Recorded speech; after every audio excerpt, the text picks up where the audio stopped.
welcome to the Horror Hangout podcast, where three bearded film fans watch the best and worst horror movies of all time. My name is Luke Kondo with a K, and I'm joined by my regular co-hosts, Mr. Ben Errington and Mr. Andy Conduit Turner. Hello, everybody. The whole gang back together again after a couple of weeks off.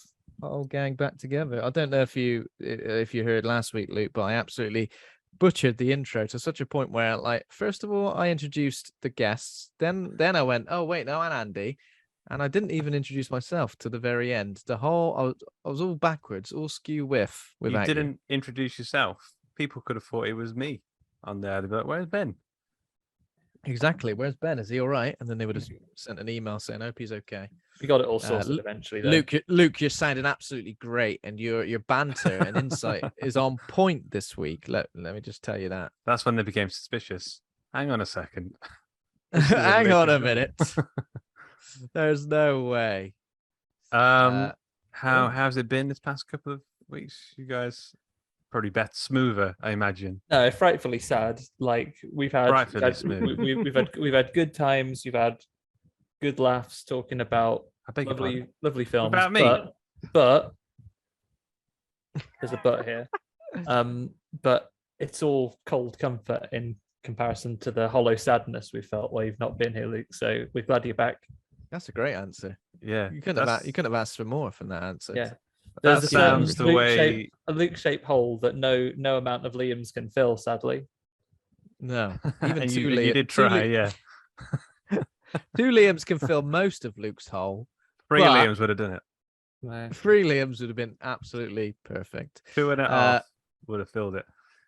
Just in case anyone's tuned into this episode and they're thinking, bloody hell, 3 men talking about vagina dentata. I can't even say it. We did have a woman joining us, but she has pulled out fairly close to recording. So, unfortunately, this is it. Just in case you think that we just went, 3 blokes talking about this, we'll have all the insight you need.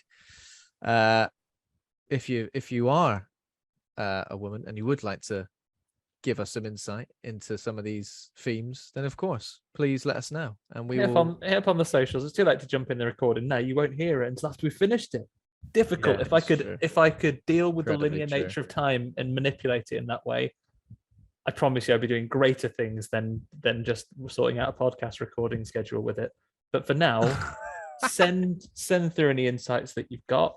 Put them on the socials with us. We'll talk about it live. Yeah, sadly, our female guest unable to make it at the last moment, which is a shame. She'd have had excellent insights, but we will do our very best. We'll do our best, as we always do. We always do our best, which is the least you can expect from us. Have we got any news this week? I guess the little bit of news, obviously. Sorry, I just realised that. Oh, gone.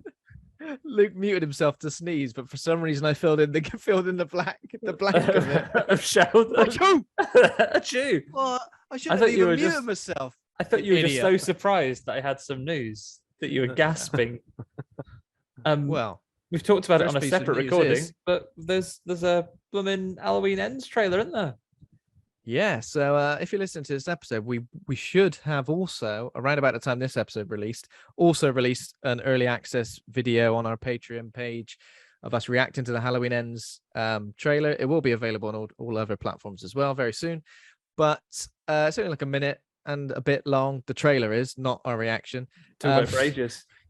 It's only like a minute and a bit long, and it looks pretty, standard Halloween fare. It's not no musical numbers, as you mentioned, no multiverse crossovers, no Michael Myers saying his first word, which what would his first word be? Kill. I mean, he said loads of words before he was 10. That's true. Before he did any murders. We don't know that, do we? We just saw his in the Rob Zombie one. He did.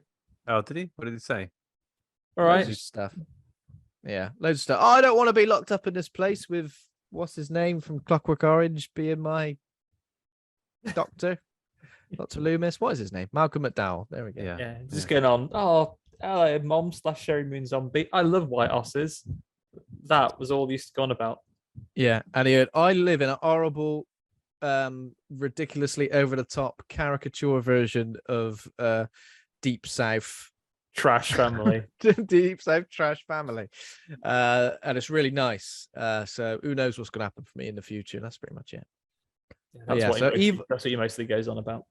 Evil dies tonight. Apparently, 4 years after Halloween Kills, Michael Myers is back. Laurie Strode is like, I'm going to take it to you. There's a slobber knocker, if you like. Those two going toe to toe, as usual. It's like Stone Cold and Booker T fighting in a supermarket. That's what it is in the trailer. Booker T. It's just like that. But both of them are, what, 70? Both of them in their 70s, yeah. Both of them are in their 70s. So, you can hear the creaky bones and joints. I mean, if I'm getting into a sort of physical dispute like this, I mean, my bones would creak, I'm sure. But these guys, twice my age. And nothing but cod liver oil all these years. Every meal, big spoonful of it. Yum. So there's that, and there's also a trailer for the Munsters, Rob Zombie's Munsters. That's not gone down very well, has it? What did you guys think of it? I just thought it looks like a fan-made thing someone's banged up on YouTube, and it's like what 40 million it cost to make it, and I think you had a great point, Andy, where it's just not funny. Like I think the thing to remember is that comedy's hard, right? Like comedy's really, really difficult. It's not just do a thing and be a bit silly and it'll be a comedy. Like comedians spend as much time as anyone trying to write really good material, and the timing is more important than anything. And off the back of this, I know a few people have posted the trailer for a 1960s Munsters movie. You know what? Not to shittle over someone's work before it's got funnier. That's actually looks like quite entertaining and quite sweet. Well, I mean, you might be fans of the original, but Rob Zombie is obviously not a comedy filmmaker. He's a very genre filmmaker, and he's got a very specific style. So he's really stepping out of his comfort zone, even though, of course, Sherry Moon Zombie is. Are we still waiting for like a bit of a sidestep where it gets super brutal or gruesome? I mean, I don't know. I was kind of half expecting a sidestep, but you think you would have seen it in the first trailer. I think it's coming to Netflix though, right? Yes, I think that also whatever streaming service. I think Netflix. It's just out day and date, right? Yeah.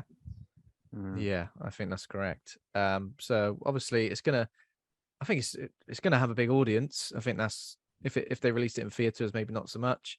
But yeah, I mean I'll watch it and but yeah, the trailer I was a bit like 40 million though. Not to cast any dispersions on anyone's characters. We've seen the Moon family get new the zombie family get new cars or anything like that recently. Maybe wasted some of this money throwing it away. So I'm in a brand new drag racing car singing Dragula.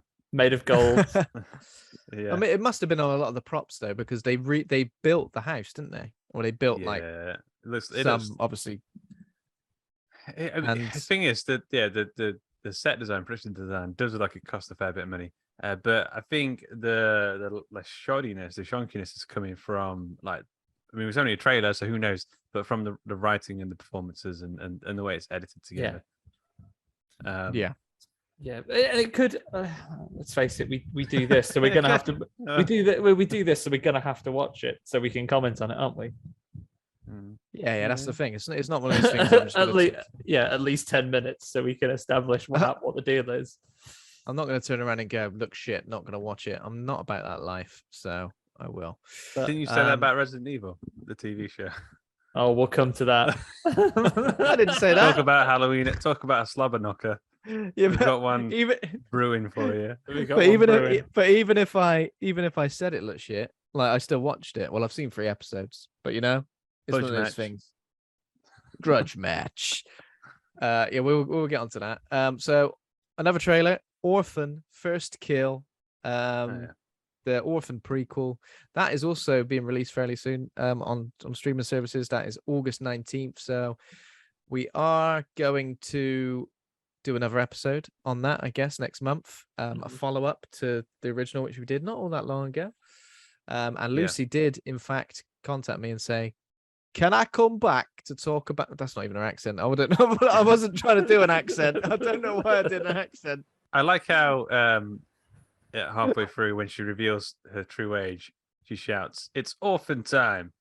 And then it's orphan time. and it seems to grow. As a That prequel, transformation bit was good. I know that I know that they've like de-aged her in some ways, but I mean, at the same time, she doesn't look like a kid. In the original, obviously, most people watching it just took her at face value as a kid. This time, she looks, just like a small adult. I would like to get some home movies of me when I was 10 years old or something, and then try and recreate them with me now to see if I could fool anyone into thinking, "Oh, Luke looks strange." And then you sucker punch him. It's This orphan is me time. as a kid. It's awful Lamp time. him. Yeah. From this trailer, though, I almost feel like it feels very similar to the original in terms of like. Here's how this one will be the twist. At the end, she goes, "I'm actually a 45-year-old lady," and the dad, who she's trying to kill or hump, either or, he goes, "Well, I'm actually a 10-year-old boy," and he shrinks and gets really small. Oh, And he's then- big. He turns into like baby Tom Hanks. Like, yeah, I've been big. The Zoltan machine got me. Yeah, and then she takes him home and looks after him. Oh, she's been Oh, forced happy into ending. parenthood. Yeah. But again, another movie where you're like, well, obviously she's obviously not going to die, and she's not going to see the error of her ways as a prequel.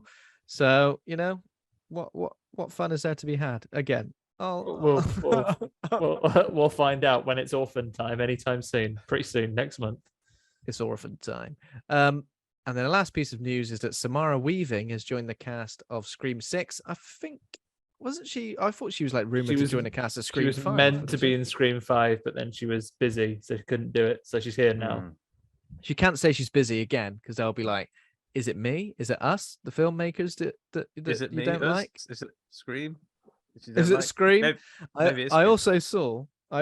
also saw like a video on Twitter, which was apparently I almost said Naomi Campbell, Neve Campbell's husband, who was like on the set possibly, or like somewhere. Steve Campbell. Steve Campbell, Sol Campbell, and it's you see the back of like a chair, and it looks like it reveals the title, and it looks like it says Scream, and then like Roman numerals for 2, which Scream 2, but Roman numerals rather than the number. How do you feel about that? Sure. I mean, you got to do it's something. fine. It's fine for written. Not confirmed. Down, but what'll happen when you say it out loud? Scream, Yeah. aye. And like, you go to the cinema. Can I have 2 tickets for Scream 2, please? And I'm afraid not, sir. That film came out in 1997 or something. You can't have tickets for that. It's not screening right now. I mean Scream Roman numerals 2, please, if you don't mind. And they'll go, "Oh, now that's properly." Yes. No, that's please. absolutely fine. Yeah. Yeah. Can I have a ticket for Spider-Man, please? Don't you mean the Amazing Spider-Man? We ain't got a ticket for Spider-Man. Sorry, he's amazing this time. Yeah, that sort of condescending. Or go to the new ones. Have you got a ticket for Spider-Man? And they just look at you until you finish.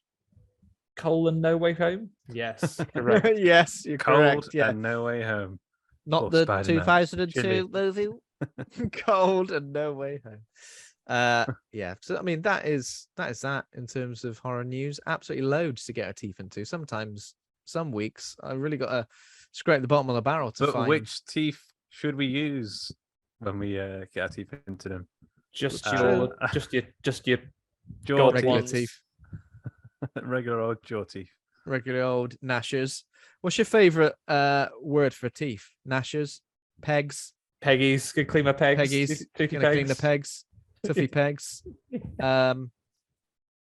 pearly whites, The old ivories. the old ivory, tinkling the ivories. Your teeth, Ivory's not the quite piano. Yeah, I don't know. Milky Gnashers. fingers. Did I say that? Is Did I that say one? gnashers already? You said Gnashers. Yeah, That must be your yes. favorite. If you keep bringing Did it you up. say milky fingers? The old chompers. The old nibblies. Oh yeah, fang teeth. Okay, that's enough. I just prefer. I like cream teeth, biscuits? but the old creamsters. I just like teeth. Teef. I like Yeah. teeth. I think it I comes like out to say that teeth when I'm saying I'm anyway. going to brush my teeth, in particular. Some people say DMT. tough brush. My dad sometimes says tough brush. Oh, people that should be in prison, Luke. Sorry. Your dad should be in jail. He is in prison. for saying that. He's in prison right now. Yeah. Okay. What else we got? What have we been watching? Shall we? Yeah, one of you go. I've got to close this door. Okay. Close the goddamn door.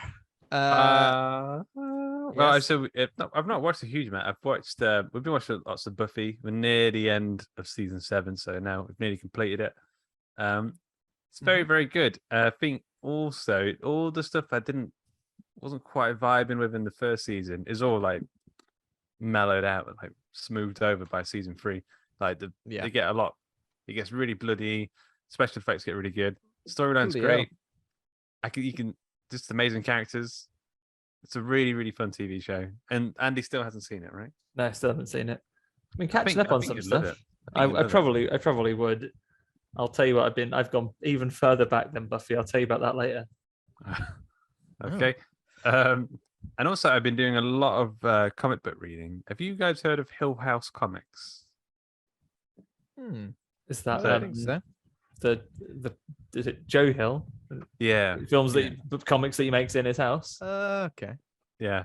He had like a pop-up imprint, I think they call it, at DC Comics, called Hill House Comics, where it's like I think 6 different miniseries of 6 issues each, and they're all different. I recognize some of these covers. Yeah, so I think he wrote the majority of them. Mike Carey did one. I'm blanking on the others, but those are the different creators, and it's like basically like a kind of anthology thing. And it's, although not every story is amazing, it really is in the same way like Love, Death and Robots. So not every episode hits you right, but because there's just so many and they're so varied, it is a really fun experience just blasting through all of them. A big fan of a horror anthology in particular, films, comics, whatever. And some of them are great. There's one, A Basket Full of Heads, which is the launch title, I guess, and it's Joe Hill wrote that one. And in that story, it's kind of like a woman is attacked while she's in like this little museum, accidentally grabs an axe, takes off a guy's head, and then finds that the axe, the axe, it's like a Viking legend where you cut the head off a guy and they don't die; they just live on as the head. And she ends up cutting off this guy's head. War. Yeah, exactly. Yeah. And then she ends up getting a big collection of heads. It's like a really fun, almost basket case kind of. Are they angry that they're dead? Yeah. Ever so cross. Yeah. And then the other one that's really good is the Dollhouse Family. Although it ends a little bit, it's almost like it didn't have the space, enough pages to end it. But the whole vibe, it starts off when you think, oh, it's just a creepy dollhouse in a family room, in a child's bedroom, that kind of story. But like there's so much stuff packed into it, so much creepiness, and the girl starts going into the dollhouse. It turns out the dollhouse itself is sentient in a creepy way. Yeah, really good. I really, really enjoyed just like diving deep into Hill House Comics, and very much recommend.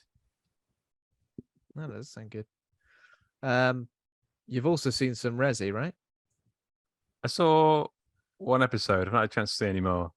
Okay. Are we gonna have this rumble now then? Or is it brewing for a longer thing, or how long keep this Scrooge match going?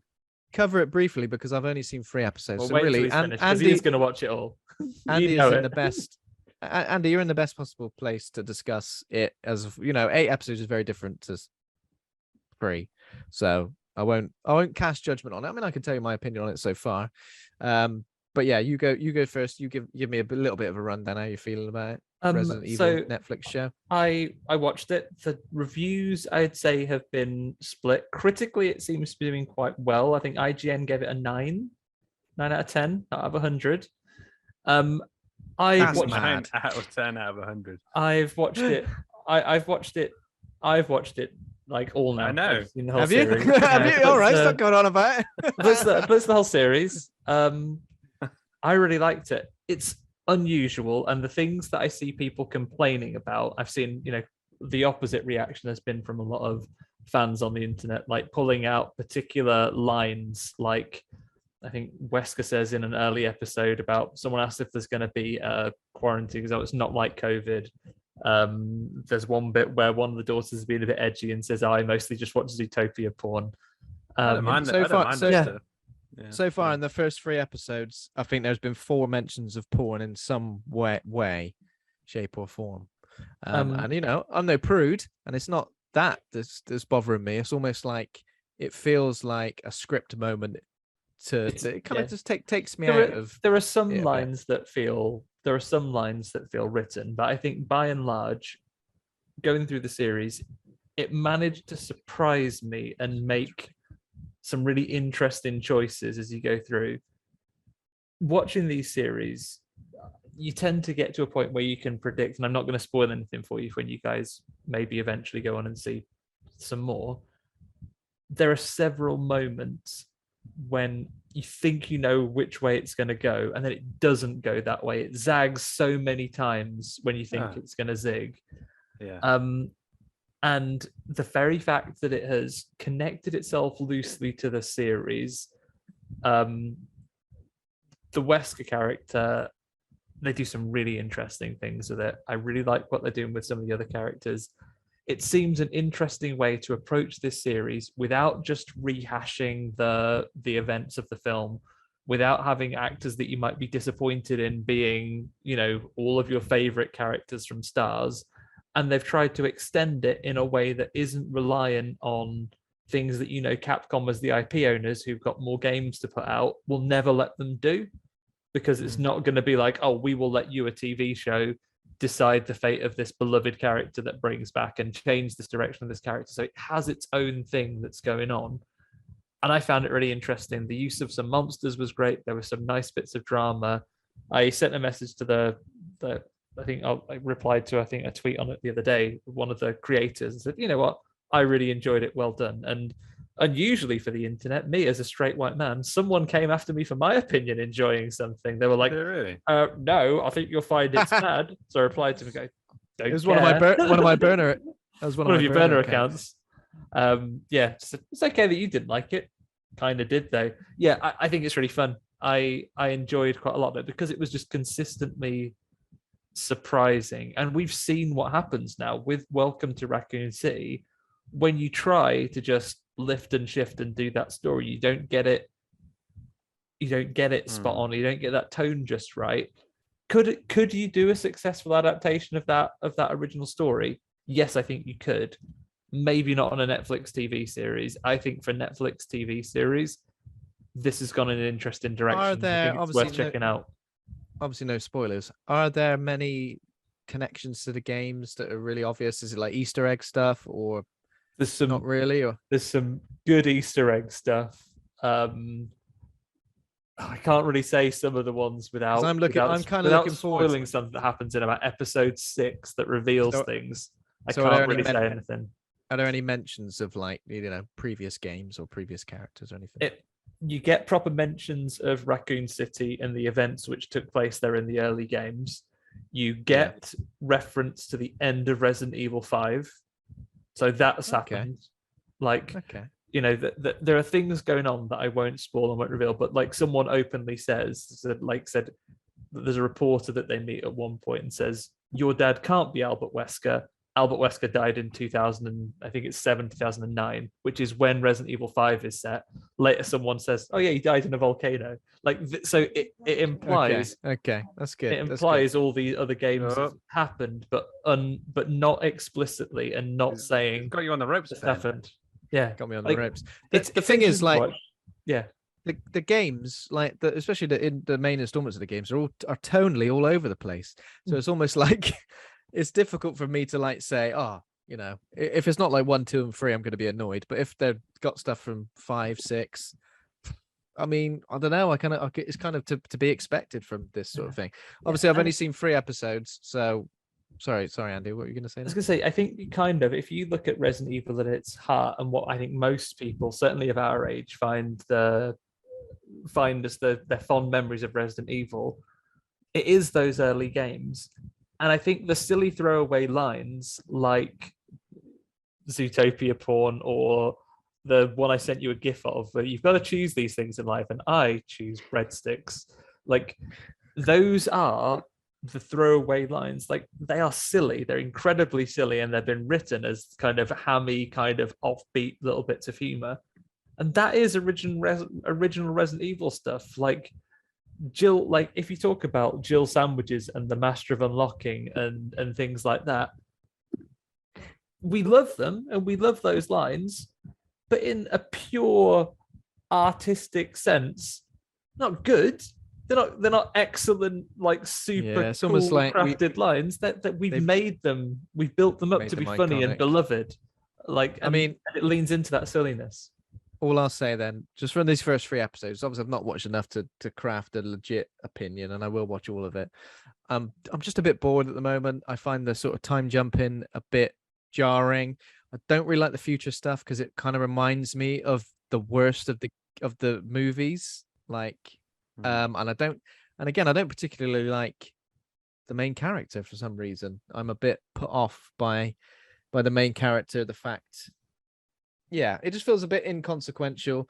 The script's a bit, but some of the monster stuff I quite like. There's a particular there's a bit with a big old spider, right? That's very good. Yeah, there's a particular sequence with liquors and a big old spider as well, which I think is good. But, I'd easily take a full episode of something like that. Something like they're in the underground tunnels and they're trying to avoid some liquors. But it just feels like it flies back and forth a lot. And I don't know how well from our discussion about the Resident Evil movie franchise, worldwide global pandemic, sort of zombie apocalypse, for me, doesn't feel like Resident Evil. It feels like it feels a bit generic in terms of we've seen zombie apocalypse on a global 28 scale. days later. The first episode feels a lot. It's very. And I think the Resident is in its name. The Resident Evil is supposed to be going to a house. There's evil living there. You go into a police station or a city. Evil's living there. A village. Evil's living. It feels like it needs to be more contained. And I feel like that's more where in this world. The horror comes from it. Explored. I think we've seen largely infected areas. I think there might be more to it that they're building with the world. In terms of character stuff that I enjoyed from this series, Albert Wesker is absolute standout. He's great. I mean, he's really, really good. And then also you'll have seen him briefly, the Umbrella executive that's chasing after the Irish guy. He's really good as well. Okay, we'll carry on and see what happens. I'm interested to see if you turn around, Ben, because this for me has been a roller coaster. You are usually Mr. Positivity in Resident Evil. You're like, oh, this new animated series might be all right. Leon on his very shiny hair. Or Raccoon City, you were like that trailer, like, oh, I'm all right with this. That's the thing, like, it's high hopes, isn't it? And I mean, as a Resident Evil fan, extremely lucky that we've had so many different adaptations, because it is amazing to see. Imagine if you're a Silent Hill fan, you'd be screwed. But at the same time, it still can be frustrating but then again, what I've got in my head, what I want to be a successful movie or show, I don't think I'll ever get. And, that's just me being selfish. But I always kind of feel like, do these filmmakers and writers understand the franchise enough? I don't know. But I think what you're saying is, Ben, is that you need to write and direct a Resident Evil film. It's the only way you're going to get it. It's going to be done right is if you do it yourself. I absolutely think that, big-headed enough to think that we could do a great job, Ben. Do an absolutely bang on. If I was doing it, I'll tell you what, quick Resident Evil pitch. If I was doing a Resident Evil pitch, original Resident Evil, I'd do it entirely in black and white and really lean into the original Night of the Living Dead about it. Have it in a house, have it slow and ponderous, maybe go into color when you get into the lab at the bottom. Do something really stylized that no one would ever give you money to make in the whole world. So you need to be independently wealthy to do it yourself.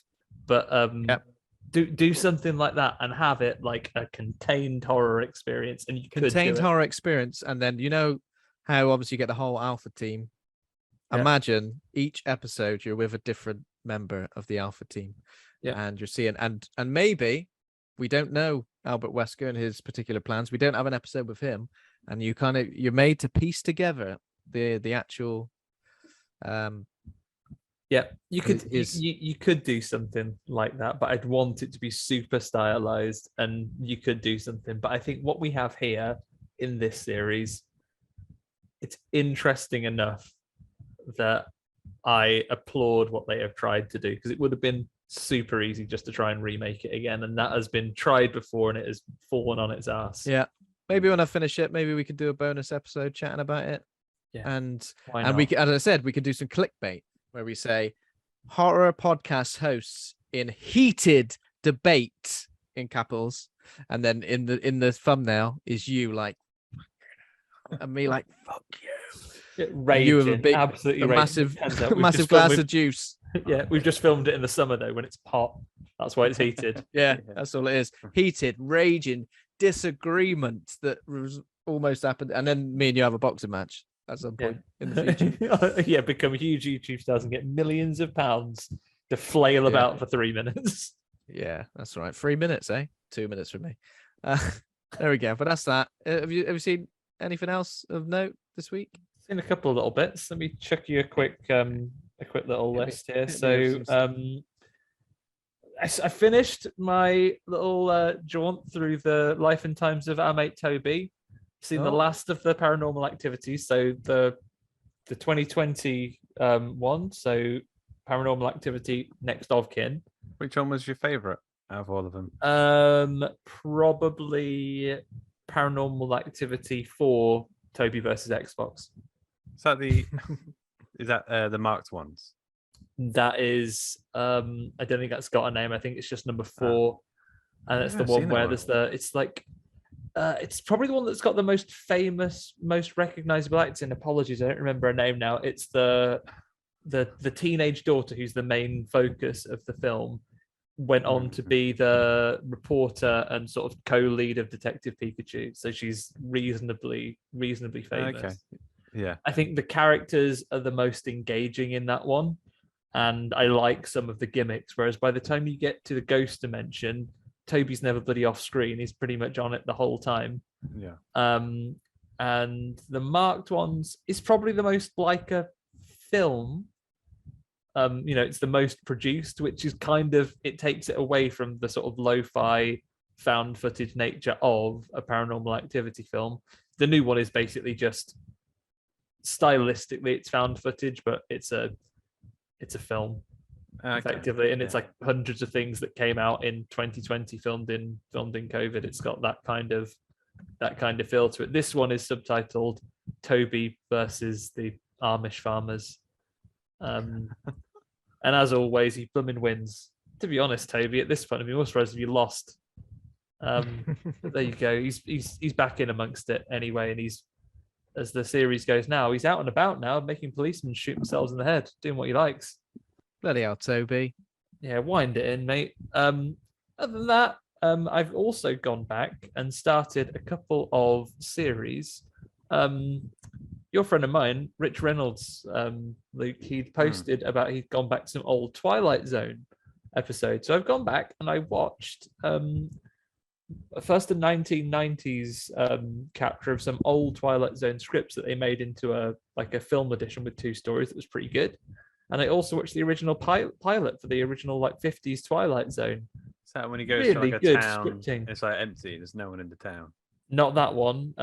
This one in the pilot episode is about a man who thinks he's in the 1950s, and he just wakes up in his dream. He keeps waking up, and it's not current day. It's the day before the attack on Pearl Harbor in the 40s, and he's doing all he can to try and tell people. Like, he meets a young married couple who are on their honeymoon, and the man is stationed on one of the boats in Pearl Harbor, and he knows that the Japanese are going to attack the next day. She's trying to warn everyone, and no one wants to believe him. And it's him in the modern day telling his psychiatrist about this dream. It's really interesting. There's some good storytelling. I'm going to go and do some more of those. And I also didn't go quite far back, but I watched the first episode of the 2019 reboot of Are You Afraid of the Dark, which has one of the young actors that plays young Jade in the Resident Evil series in it. I saw that on the IMDb list and I was thinking, what have these people been in? And that's something that she was in. So I watched the first episode of that, which is, I think they did 2 series of it in the reboot, and it's got kind of a scary storytelling, the dark vibe. It's kind of young adult entry to horror, but there's kind of a meta narrative to it, which is they're telling ghost stories, at least in the first episode. But there is also like a linked story with your mates and mine from the Midnight Society involved in a broader story ourselves.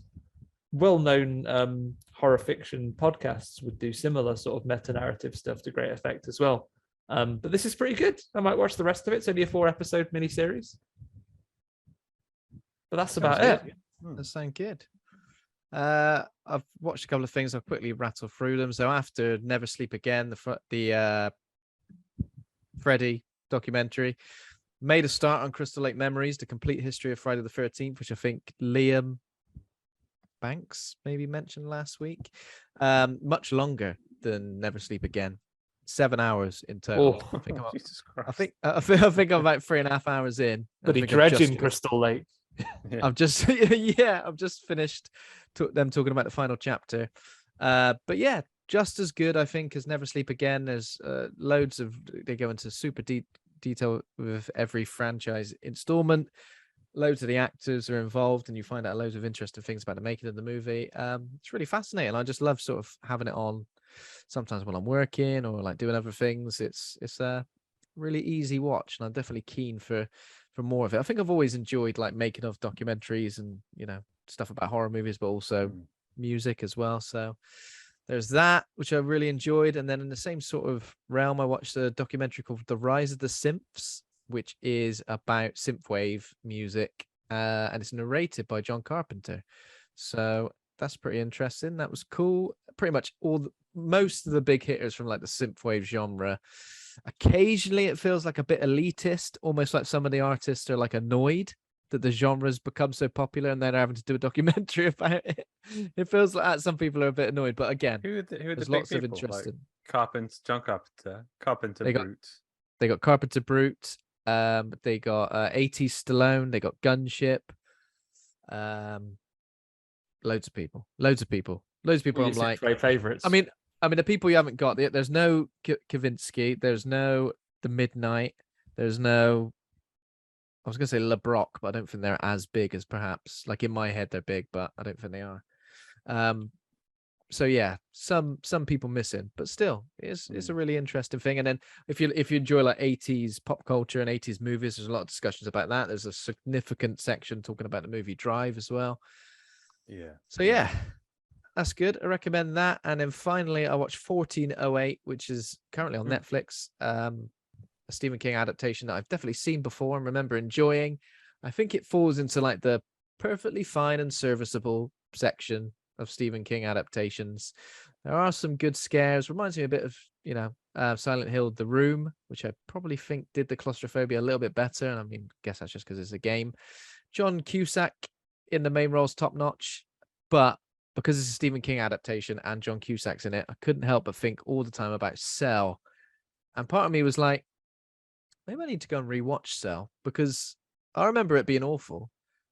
But the way it gets discussed amongst the horror fans and Stephen King fans is like it's beyond terrible. Have you done an episode on Cell? No, I don't think so. No. I don't really remember it too well. I mean, it's got quite a brutal, quite an interesting opening where either the initial zombie stuff happens, but then I don't think much happens after that, right? It kind of flounders around. Although I remember the book was really, really good. I remember really enjoying the book. Just good. But yeah, 1408 it's all right, you know. But there's a lot of that. Sick of being in that room. Every time he thinks he's out of it. Oh yeah, see, that's annoying, isn't it? When you're like, how far is the room going to make him believe he's out the room?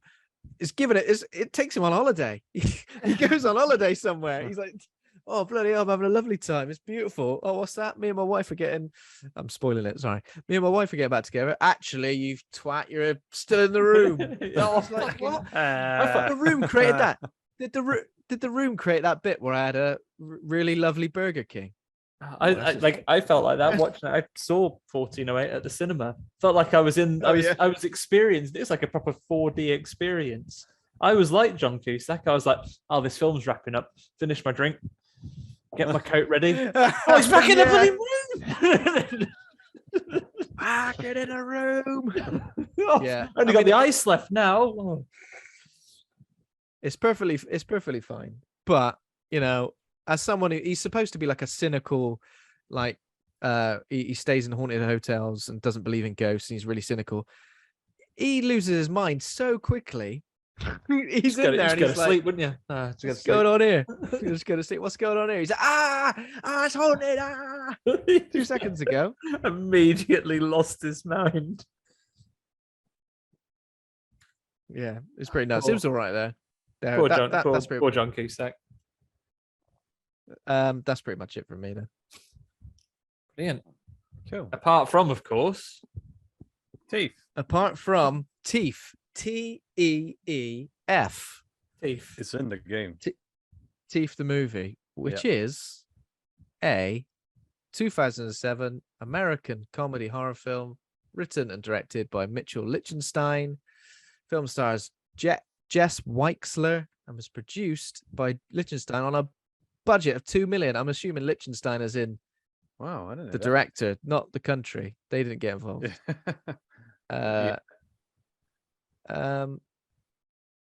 What's the plot? I'm asking you. Still a stranger to her own body, a high school student discovers she has a physical advantage when she becomes the object of male violence. Yeah. Wow. So in terms of reviews, a bit of a disparity. On Rotten Tomatoes, the critic score is at 80%, whereas the audience score is at 45%. So that's quite a huge gap there.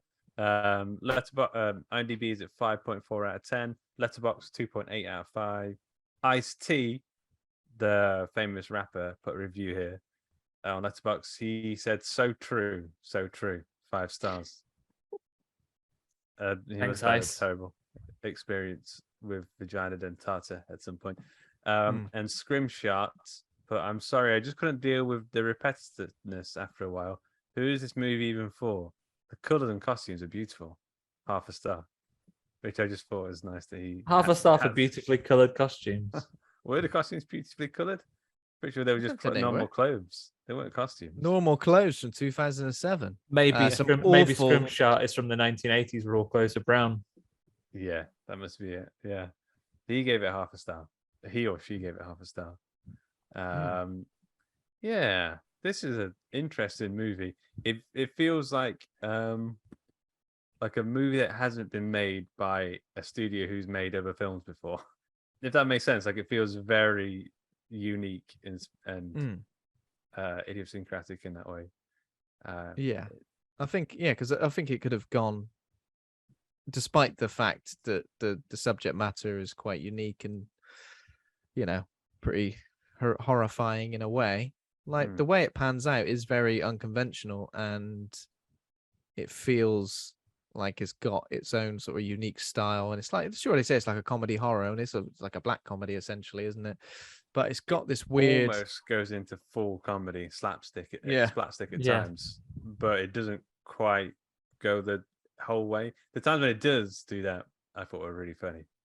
But it's strange, almost like a muted kind of like it doesn't want to quite give in to the full silliness of it. Like it's trying to be just a little bit serious. I tell you what, though, Ben, like I need to congratulate you. Having watched this film, you played an absolute blinder with film selections this week, just from a narrative and discussion point of view for this whole month. Starting with Piranha, then going to last week's film, the Weinstein debut consent optional fest that was The Burning, old Cropsey, and then Cropsy chops. Then to Teeth. There is a great there is a great discussion of attitudes and I'd like to say that was done sexuality across the ages in film. What did you have planned for us on the discussion topic next week, Ben? I can't remember what it is. Witchfinder General next week. Which, God knows how you're wrapping this up. Yeah. Which in a way, witchfinders, taking women against attitudes to women. Yeah, you've done it. Absolutely, attitudes to women. Class. You should be lecturing at the University of Film. And also, that guy is not. Witchfinder General. He just takes any old witch. It's not very specific. Witches he's after. Yeah, not. He's not the Witchfinder specific at all. No. Oh, just general, whoever. Really, are you a witch? Yeah. Might be. All right. I'll find out. I got tests for that. We got tests for that, yeah. I mean, I'd like to say it was done on purpose, but it wasn't. Maybe that's just who knows? Horror Hangout magic. That's what you come to this podcast for. Accidental insight. Yeah. Accidental insight into attitudes to women, and we've had no women at all on the show to discuss. Not on purpose. These things. Not on purpose. But there we go. This one is probably, I guess this one's probably got the most to say, hasn't it? Because the themes are sort of really front and center. You can't shy away from them at all. Some would say heavy-handed. It's interesting. Oh yeah, don't get me wrong. Like there is some very heavy. Like there was one bit where they go into class and it's like, welcome to today's class, Symbolism 101. I am your teacher, Miss Exposition, and I'm going to tell you this thing that is important to a plot point we're trying to make later on. Here's a sticker over a picture of a vagina, because you know what happens if you see. We're learning about vaginas, right? We're learning about the ins and outs. We're learning about all the key areas of the vagina. We're talking about it all. But sticker straight over it. Oh, it's just science. It's also like a big gold star, like as if they've done really well. Congratulations for having a scientific drawing of a vagina. Congratulations. It's one of those things. I had a gold star at class once, but mine was really tiny. Gave me a bit of complex. Wasn't enough to put over an anatomical drawing at all. Teeny tiny. We'll come to that. There's actually got a rare serious comment to cover on that one. Yeah, in terms of cast, Jess Weixler plays the main Dawn O'Keefe, or Dawn O'Teefe, I think she's called in this film. Dawn O'Teefe. She's pretty great in the role. I kind of recognize her from somewhere else. I'm not too sure where else. Just gonna look up what else she's in, because she is familiar. John Hensley as Brad. Is that the brother? I feel like he is in Nip Tuck. Did you ever watch Nip Tuck? Okay. So he's only sort of like half brother, step brother. Yeah. His fake tattoos are awful in this. It's literally like someone's just gone, hang on a minute, let's get the best. One of those wipe on transfers. I swear you can see him peeling off. And he's a bit cliche in terms of a douchebag character, isn't he? Yeah. I mean, he's like, what's he listening to? Napalm Death. Oh, but he edgelord brother. He has a dog who he's kind of trained, like he keeps in a cage and trained to like sick on people. Not sick on people, but trying to get attack people. Yeah. Sick. I've taught Alaska to sick him as well, but she just sicks him up for dinner. Just vomits on him. Yeah. I don't recognize a lot of these people. I don't think the cast is particularly big cast, right? It's a reasonably contained cast, right? I've looked up our lead, and more significantly recently, she is Audryn, so that's Bill's wife in It. Stephen King's It. Oh, okay. Which is, it's only a minor part. I thought I recognized her from more things, but I don't know many of these other films that she's in. Yeah. Okay. So in the film, she is like either like a wannabe spokesperson, or like she's on the she's trialing out to be a spokesperson as a promise. They call it the promise. The promise. It's like before we do that though, we have an opening scene in a paddling pool as youths, right? Yeah. So we begin. They live in the shadow of some cooling towers. I'm not sure if that's important. Is it the living near a power station that's given her this special cooling tower? those cooling towers didn't look like they were there. They looked superimposed.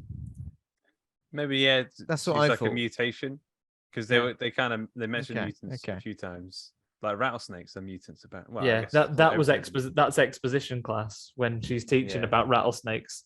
But yeah, so we see them, and it's a reconstituted family. So it is the parents that are obviously they're getting together, and they're so the dad of the would-be family is there with his son, and the mom has a daughter, and they're sitting there in the paddling pool, and the little boy, he's baby edgelord at the minute, doesn't want to hang out with this little kid. The angriest little kid in the world is like, God damn it, Dad, she's not going to be my sister.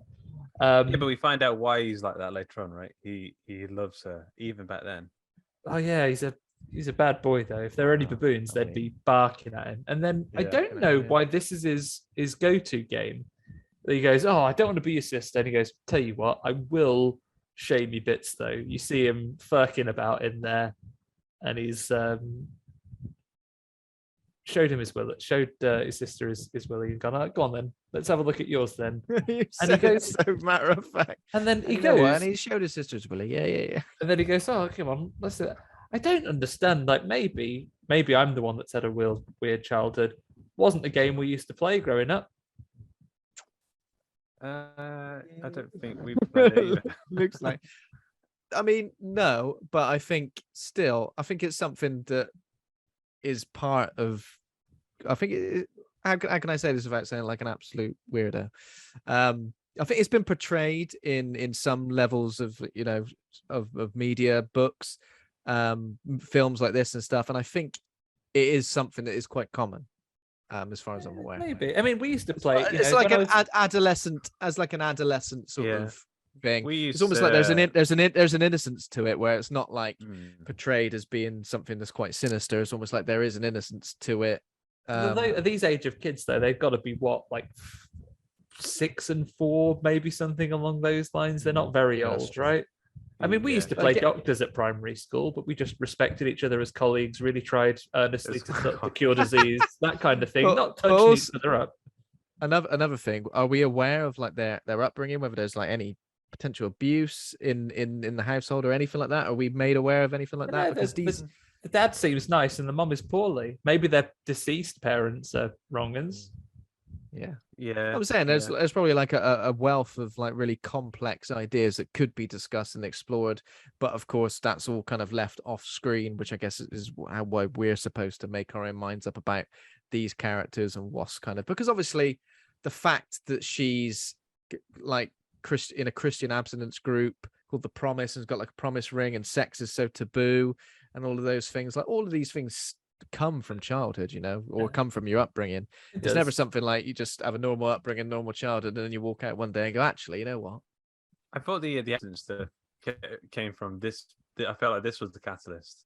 This event where she nipped the finger. I think it is portrayed like that, isn't it? Because there's right, sort of like right, that's it. There's like a look on it. There's like a long shot of her face, isn't there? Which kind of. But then later on, don't we go back? We revisit that scene, and she's like smiling. Like she's giving him a little smile because he's been trying to poke at her, and it's as will come to be revealed later, giving him a little nip on the finger, quite a nasty nip. He's lost the end of his finger, been bitten right off. Keep your hands to yourself is what you'd say.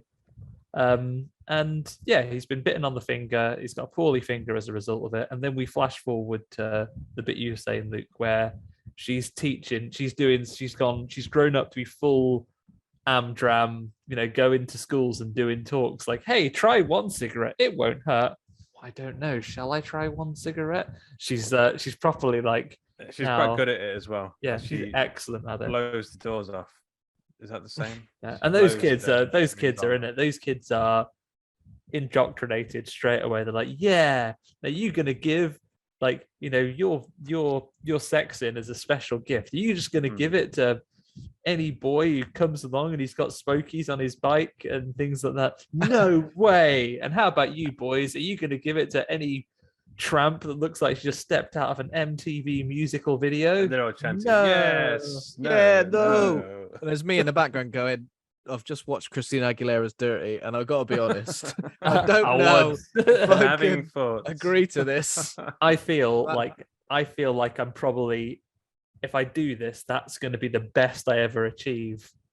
So yeah, maybe I'd give away that special gift, but not for a main character. She is going to promise. She's going to have a promise ring, which is like a crystal red ring that they wear. Quite sore and she's going to go, I'm not going to give away my gift until I swap this one for a gold one. So I don't think it's an equal trade. yeah, a Definitely crystal, not take that. a plastic equal one for a gold. Well, one of two things: either she's hanging out for marriage, or she's a Sonic furry, which those things exist. She's just like the golden rings of Sonic the Hedgehog. If I collect 100, I'll get an extra life. Yeah. Is that big one that can take you to the special zone? Who knows? Oh yeah. Yeah. What's that? That's the land of.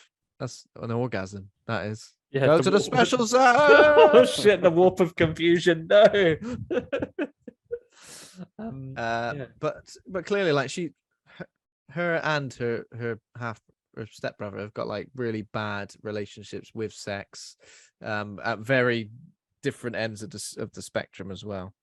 And he is just edgelord, absolute edgelord, wrong and terrible sideburns. He's got terrible sideburns, some really quality soul patch, 90s tribal tattoos. Has anyone with sideburns ever got laid? Maybe some Victorian gentlemen. You raise an interesting question. Also, are they sideburns or sideboards? I think there's a distinction between the two. Sideboards are quite thick, aren't they? Have you ever heard them referred to as jids? No. Look at the size of it. Look at the size of them jids, right? So I've got a friend of mine. His hair's not like it anymore, but when I first met him, he had a very like mod Britpop Paul Weller haircut, and people used to refer to them as sideburns, to which I would always shut them down and say they're not sideburns because they're not actually attached to his face. They're just bits of hair that like float like out that way. They almost curled out. They almost curled out as well. And then that was when they started getting the name jids. Jids were referred, and I don't know the origin of his face. It's like an Amish haircut that he's got. It was very Amish, yeah. And I'm sure he'd love it. I was about to say, am I gonna offend the Amish community by belittling the haircuts? But the beauty of the Amish community, probably don't listen to podcasts. That's true. That is 100% true. Also, when I first met him and I saw this haircut, I thought, oh my God, there is no way in hell I'm going to get on with this person. And many, many years later, probably like one of my closest friends. What an absolute gentleman. He hasn't got the same haircut anymore. But yeah, don't judge a person based on their jids. I know I did that. I said this guy had terrible. Judge a person on their sideburns / boards, which I did. Don't judge a person based on their jids. Please, if you take away anything from this episode. Jids. I like this. Raising awareness on the abuse of jids. Yeah, I mean, while we're talking serious topics, let's touch on this thing here.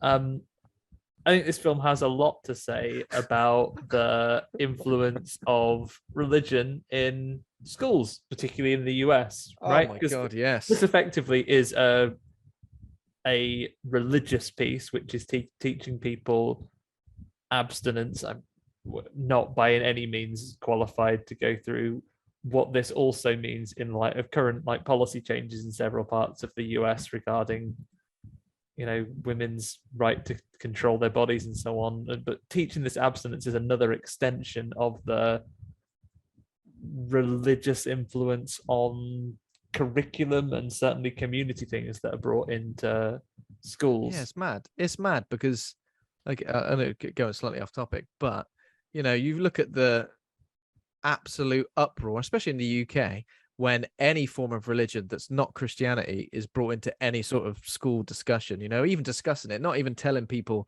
that this is the correct way to live, but even like discussing it, people lose their minds. And the fact that it's so commonplace in the US and almost like like in some states, I'm sure it's like really front and center in the curriculum. It's insane. And this is scary as well. This is the extension of it that we see in the textbooks later on, particularly, and this is, you know, a fairly common experience, that it is the, you know, female sexuality and female genitalia which is further censored and further seen as I guess it's taboo, undesirable again. It's and taboo within this religious or puritanical kind of concepts and constructs that you get, that these things should be shied away from or shouldn't be discussed or need to be censored in some way. And, you know, this is a serious message that this film tries to bring across here, but we'll come to the piece of it directly targeting females and female sexuality shortly. Right now, it's about the abstinence and waiting until marriage for sex, effectively, arguably as a form of birth control, but also as a method of control over your children's behavior, I imagine, growing up as well. Like, it's an interesting angle for me, guys. If anyone is ever putting this as a platform for my rise to power and governance of the country, I would ban any religion from having any say in anything school related or government related whatsoever. Ban religion entirely, as far as I'm concerned. Wow. Please ban it all. Practice religion in the comfort of your own home and in private, but do not, please, tell me or anyone else what to do. What Andy would do is make sure everyone has a massive glug of juice available. Yeah, have a big squash. Absolutely, that doesn't hurt anyone. No, exactly. That's what Jim Jones said as well, I think. Doesn't even have to be a squash. Have a water. Have a big squash, everyone. I mean, I was going to say have a big Coke if you want, but that is probably bad for your teeth. Have a good drink though. Stay hydrated, especially in this weather. Oh yeah. Oh, then again, the carbonation. But I think what these early scenes show is how warped some young minds can be by, not having open and honest conversations about sex. I mean, I don't mean in like, a lot of people disagree with what age sex education should be discussed in schools. I think that's still up for debate. I don't particularly think one way or another when it comes to that. But what is not good to do is sort of make it such a taboo, scary subject where, you ask anyone sort of definitely of my age, where did you learn about anything sexual? And it was like, well, just with friends and girlfriends and outside of the classroom. It was never like that. And obviously I don't know what the numbers are for teenage pregnancy. I haven't looked at them recently, but I know definitely in the 90s, early 2000s it was pretty intense in the UK, wasn't it? Oh yeah, certainly. Like some of the school, like certainly the school I went to, there were people that were pregnant, having kids as we were leaving school. There was always a headline in like the tabloids when I was growing up, at least, where they're like, youngest dad ever. And it'd just be like a little kid holding a baby. Bloody hell. And then that baby was holding an even littler baby. The smallest baby. Like a little Russian doll family. But I think the point I'm trying to make is like that when you make sex education such a taboo subject and something that's it just makes the problem bigger. Yeah, I think the solution to these things, and again, no divine right to chip in on this. I don't believe any divine rights, but I don't have kids. I don't have to challenge myself with those things, that understanding when is appropriate to teach these things. But I would certainly argue that the solution isn't to say that schools shouldn't be making these things available and shouldn't be in a position to teach kids about this, because the reality is the environment of the school is where the majority of kids are mixing with their peers. And you also want to make sure that they're getting the same message, because parents, for all the great things they can do for their children, are all individuals with their own hang-ups and experiences and levels of things. And what you need for kids is for them to have a level playing field of the core information that they need to know. Yeah. All good points. Or I agree. Teeth in their vaginas. Yeah. If all else fails, teeth in their vaginas, and not just like normal like teeth, incisors, canines, and just like human teeth, but horrible Big lamprey pronged- teeth, Yeah. yeah, like like a teeth like pike. that, yeah. Like a pike, terrifying. So at home, I don't know. So the situation that Dawn lives in at home, it reminded me a bit of what's the extreme religious sect who would picket funerals and stuff. I don't know. I was getting Westbury Baptist Church. Yeah, I don't know. I was getting those sort of vibes, and I know obviously she lives with her. Her parents seem okay. They don't Yeah, seem, the they dad's seem to be pretty happy with either of their children. I Dad's- guess the slightly dad's just getting balances on. out. the mom is poorly. I'm not sure if it's revealed what's wrong with her, but she's bedridden and in pain. Yeah. Mhm. She's got it bad, whatever it is. And the stepbrother is what? Edgelord How piece of edgy? shit.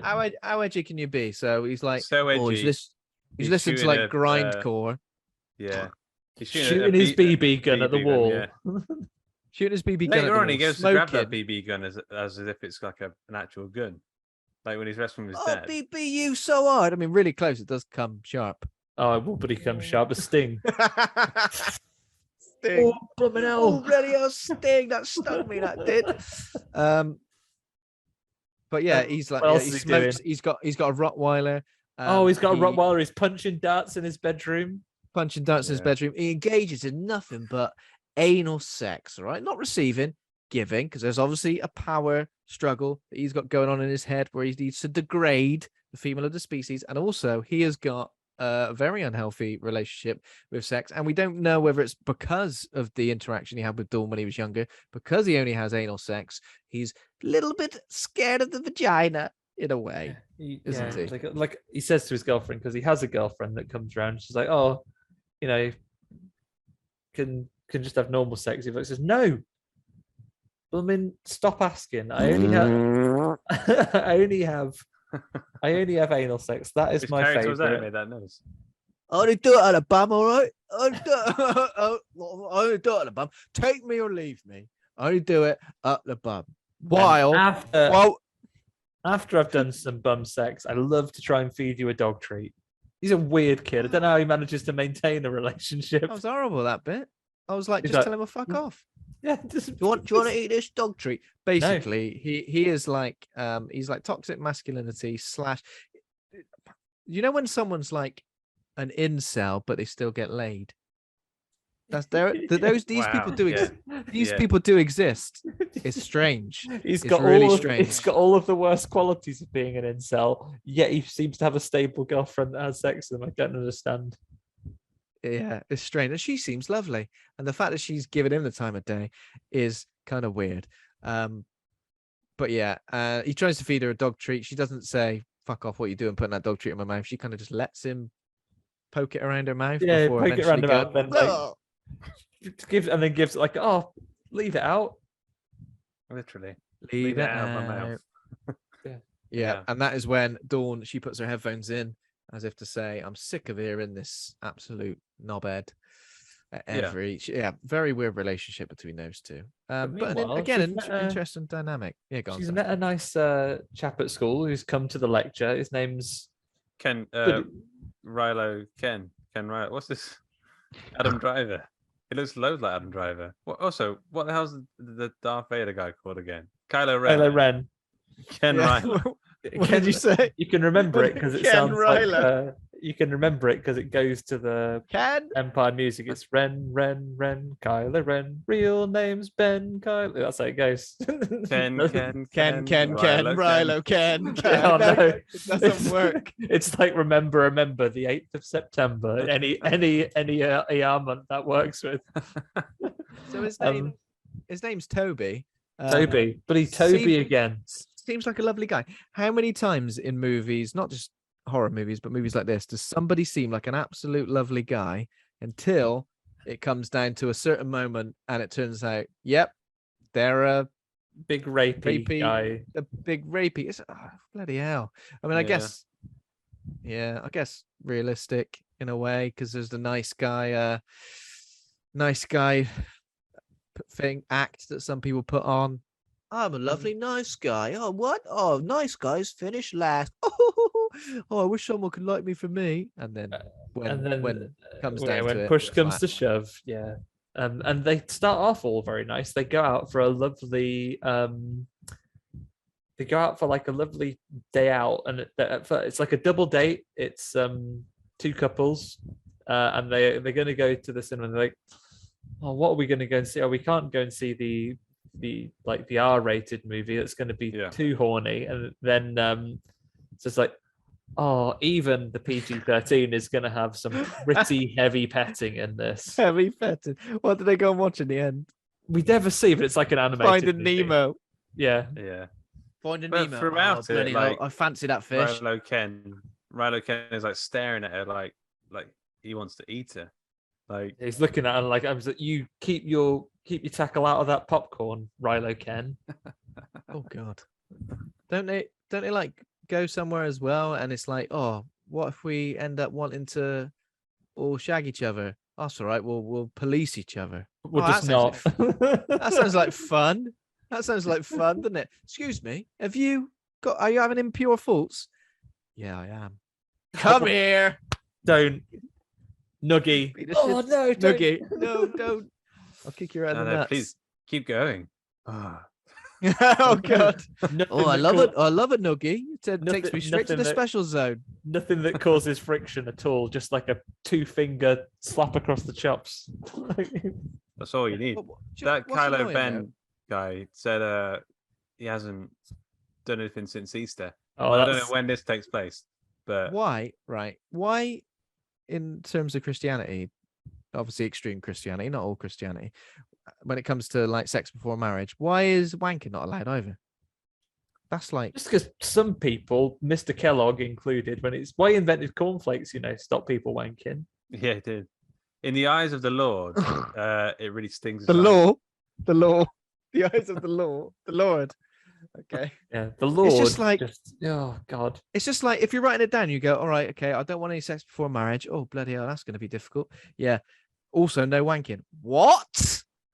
You're not selling this particularly well, lads. Come on. Put the first rule down, and then it automatically do it with that. It's like going, oh, you can't eat this cheesecake. Oh, can't you? And also, no desserts at all. Oh. And we hear this in one of the lectures as well, right? Because you hear like. Again, she's been invited back to do another one of these talks. And he said, right, okay, everyone's got the thing. It's like bloody Whack-A-Day. They've got all the catchphrases down. They're like, so is it okay to do something impure and do impure touching? And they go, no way, man. So in that case, is it okay to touch yourself? And they're like, absolutely not. And there's and a gobby's all right. No, mate. They're shouting all these things. What about a hand shandy? How about wristies? Absolutely. No way. Yeah. No. What about rusty trombones? No. No, thanks. No, thanks to them. They're like, boo, Satan. So what about a reach around? Sorry, I keep going all day. Yeah, they keep going. No bagpiping before marriage. Nothing before marriage. Well, what are we going to do then? Just sit in like sexual frustration, sexual tension all day long. Watch animated movies and then go to like a lovely swimming hole out in the wilderness, but police each other. But almost if you push it down so far, push it down, you're going to be finding everything sexy. Yeah. Animated movies. Whoa, yeah. That Little Mermaid. That Little Mermaid. Here comes Thumb Freezer Rabbit. You know what they like? Oi, oi, oi, oi. Jesus. You'll eventually turn yourself into Sid James from the Carry On movies. You'll be like, every single little thing. Bambi's mum's been shot. Everyone else is crying. You're sort of like, fucking hell. Blooming hot lead in there. Look at it. Oi, oi. Yeah. This is horrible. But this is not what... And it's not what the Lord would approve of at all, this kind of chat, lads. But to be honest, even Dawn, who has got these things, having had a lovely date and had a lovely time with Toby, she's there said, oh, I pictured thinking about our wedding day and stuff like that. Like, they're a bit of a couple, and she is even at home thinking about Toby, imagining him on their wedding day, looking all nice in his suit, and she comes this close to having a Maz about it, and she doesn't.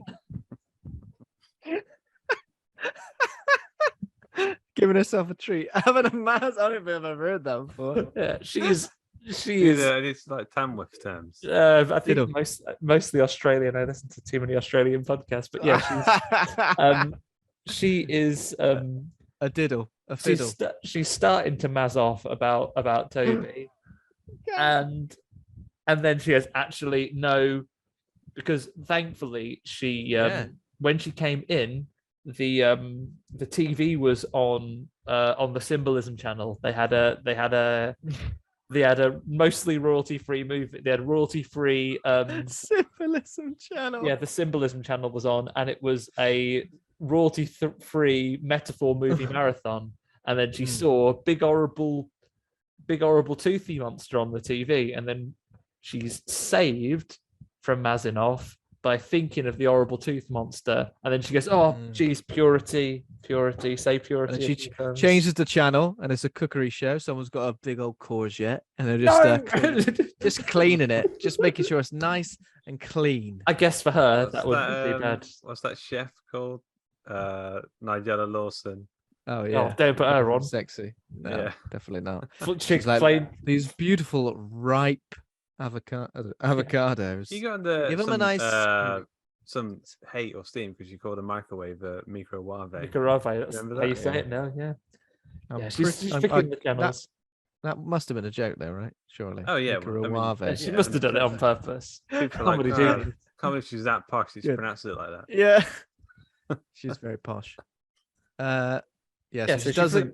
Flicks the channel over, gets Nigella off, gets Ainsley on. Wait, she flicks what? Yeah, no, even that's sexy. She chucks it off. Have you seen him jerk a chicken? Yeah, he's jerking a chicken. He gets that massive Percy Pepper. She's like, no, I'll just turn the telly off then, shall I? I'll just flip the channel, flip the beam, oh God. She's like, right, no. So she says purity a few times. And then she phones Toby the next day. On a Nokia, the Nokia 3210 game is very strong in this movie. She phones him on the old 3210 and says, "Oh, I don't think we should see each other anymore." And Toby, he's been to gaslighting lessons. He's like, "Oh, I was thinking exactly the same, actually, because I fancy you too much to that. So actually, it's best that we don't see it." And she's like, "We are so in sync that we both think we shouldn't see each other because we need to be pure." So actually, that's convinced me that we should continue to see each other. And do you want to come swimming at the thing? Just us two this time. Pop a swimsuit with me. You want to come swimming? Yeah, I've been having really sexy thoughts about you, right? So I thought maybe we should go swimming. Okay, imagine us all like pretty much nude, mostly undressed, wet. Sopping wet. Just us two as well. Not our friends to police it this time. Absolutely not. No police. I mean, it sounds like a good idea, right? She's like, hell yes. So meet you there. Yeah, on the way. Yeah, phone's on the way. A locals. Where are we going to go swimming? In a swimming hole. That's what it says. The local swimming. You know, the one with the romantic waterfall and secluded cave. Oh yeah.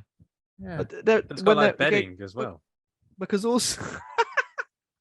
also earlier, like when they mentioned the cave, their friend went, people go there to, as your father, bit of bit of was his name, bit of bit of bonking. Is this not a makeout spot only at night time?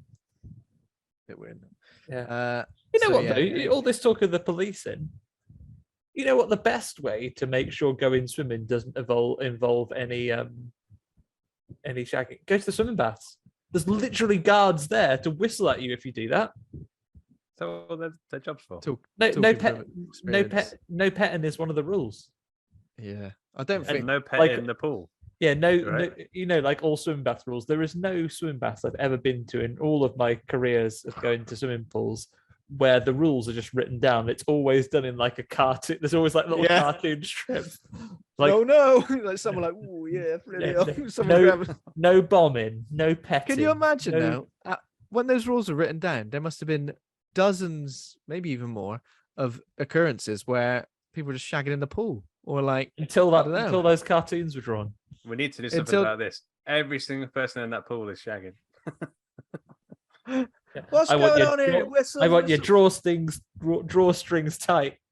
Hello, you're the finest cartoonist in the land. I've got an absolutely brilliant job for you. Can you write down? Can you draw all the rules for swimming pool on a picture? Yeah, I would say swimming pool rules probably more influential than the 10 Commandments.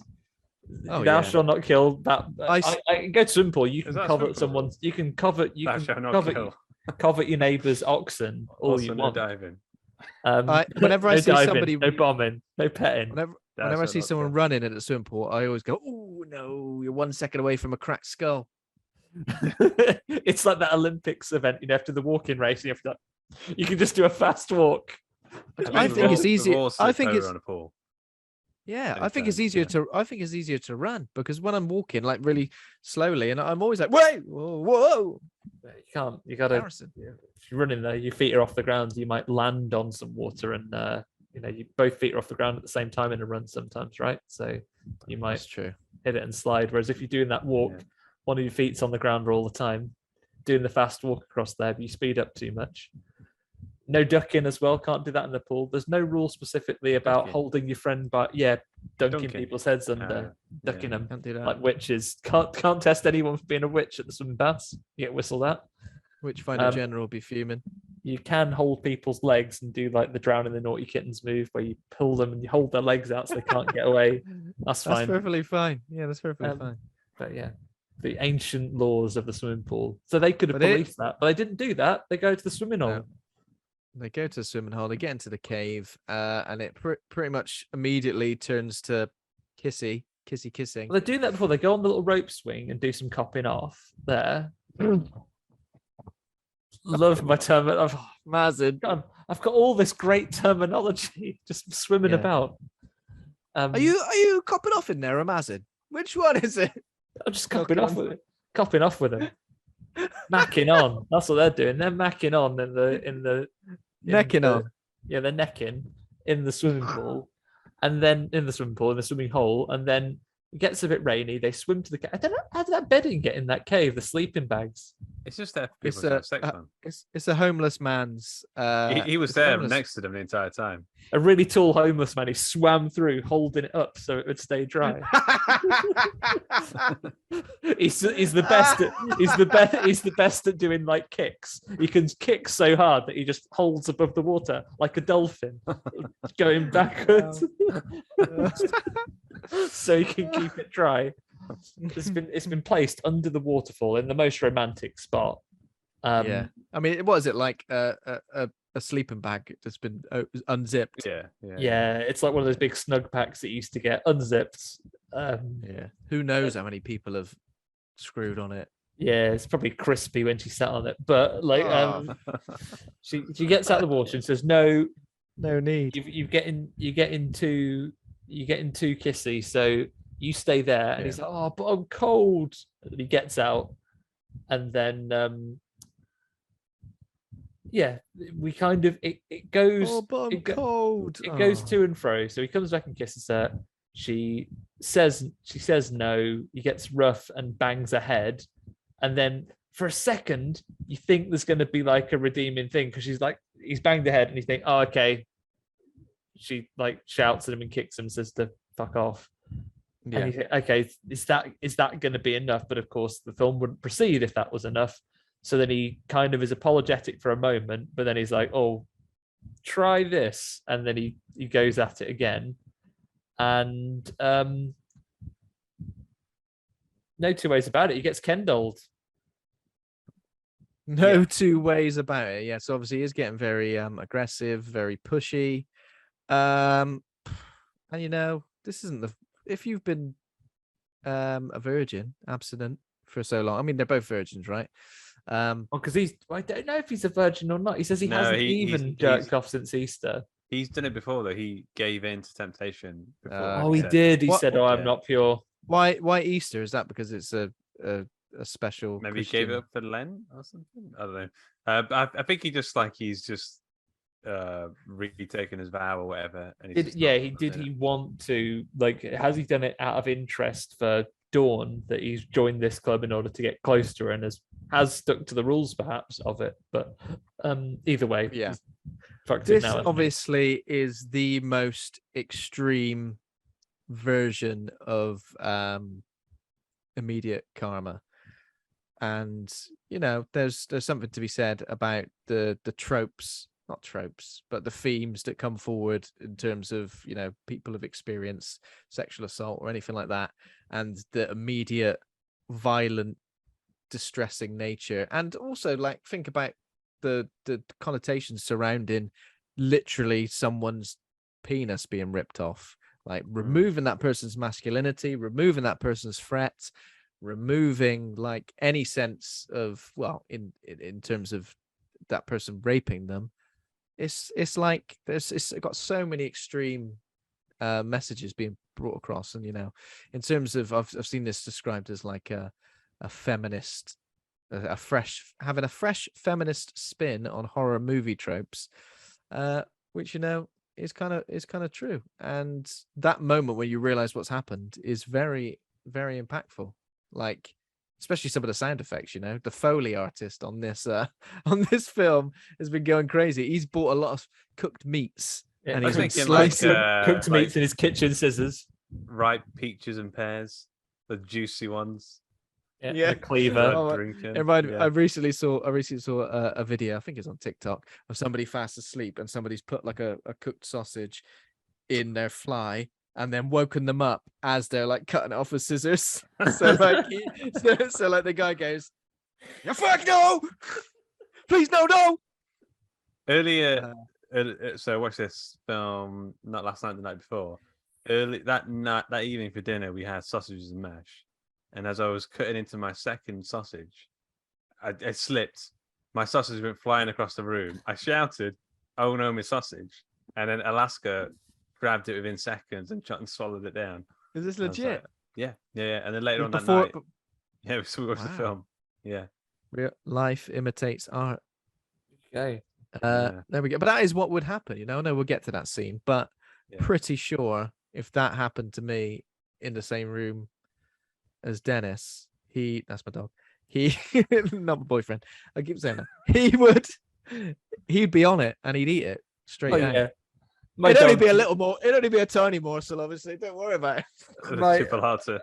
My dogs micro would not listen at all. Like if it was about not eating something. Actually, no, one of them you might have a chance if you said no. But like the other one, we were cooking the other day and we dropped some. Ricky in particular, I forget what it was we were cooking, but something fell off the pan that was, and it was scorching hot, like burn your mouth hot. And we were like, no. And he's still coming up to this incredibly hot thing on the floor was, and was like, let me see how far it's really hot. It. I'll try now.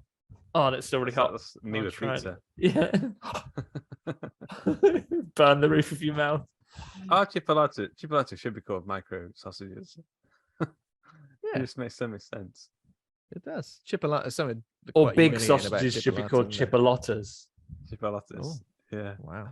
There we go. We're getting into it. So he's been kendalled. He goes, bloody hell, and falls into the water.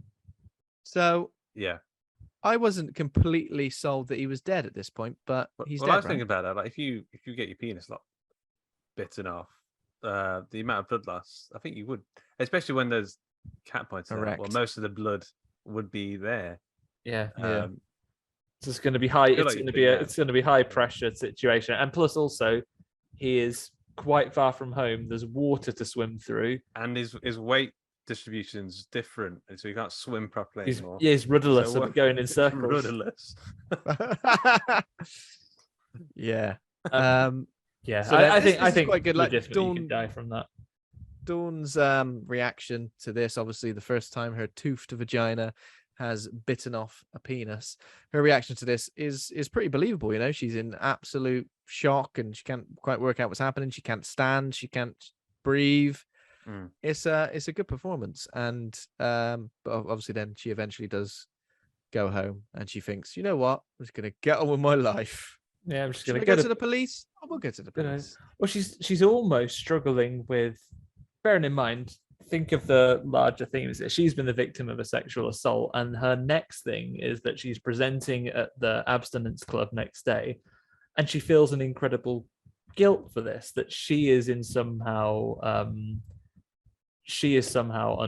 And sorry, we've missed this point. I think at this point they've already had the moment in science class where they've studied the penis at school, but when they turn the page to, the teacher can't even say vagina, but they turn over and there's the big gold sticker over it, and that's been The censored. teacher in a way can't that they even can't- say vagina. is Grow that up, mate. the, Grow up, mate.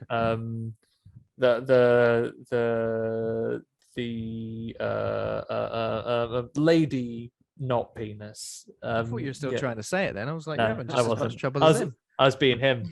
That was You're being him. flawless execution. Yeah, I mean it's odd, isn't it? But I guess it's the even I'm struggling now.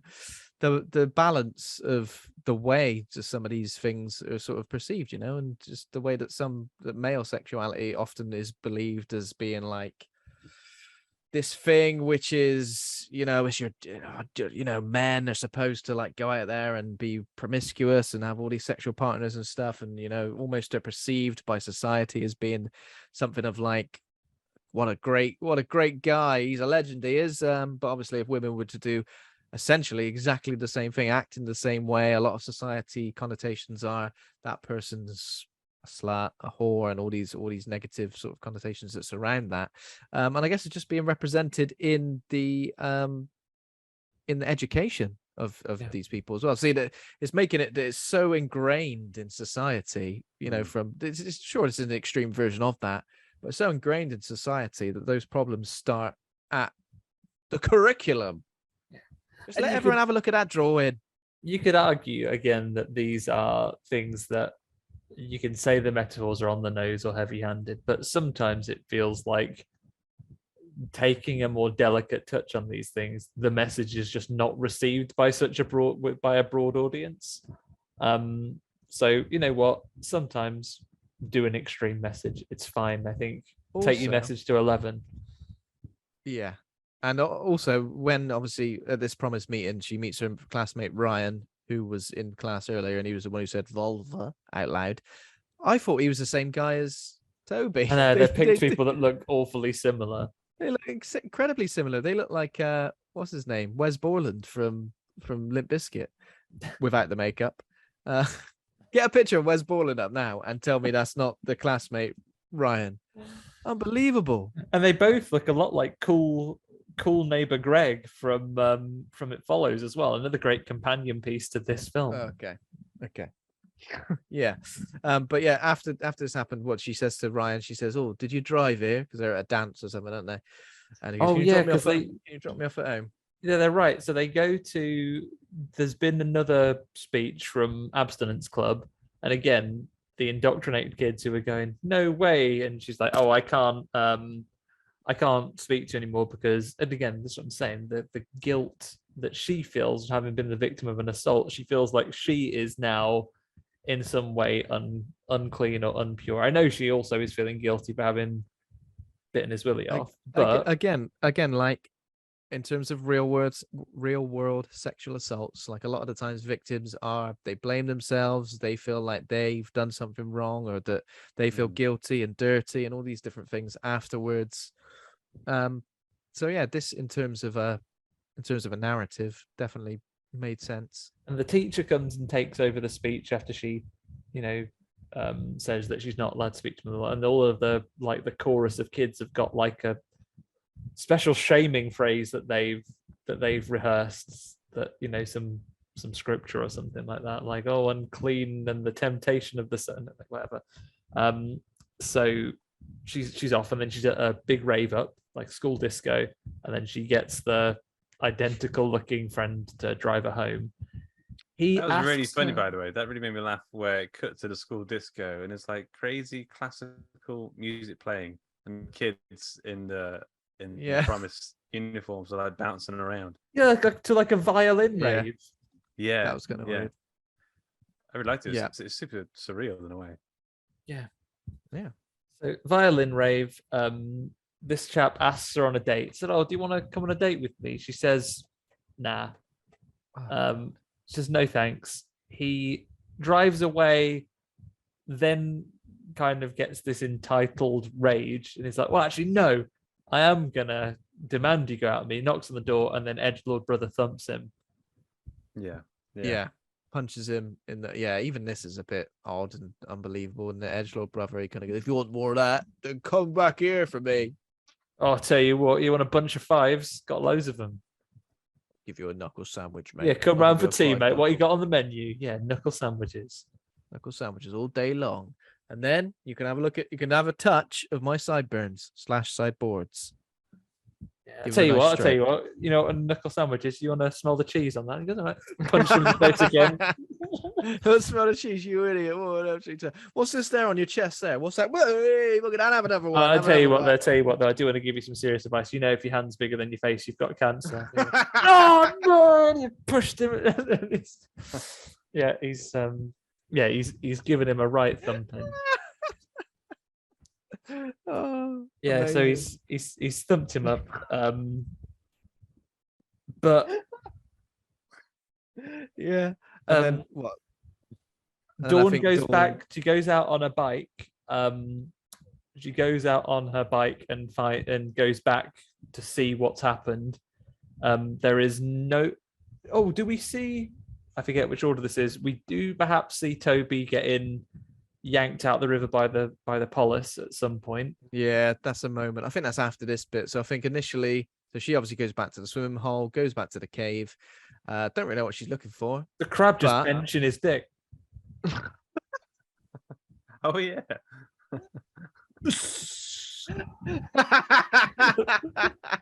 Little crab just benching it. Oh, what are you doing there, little crab? Personal best.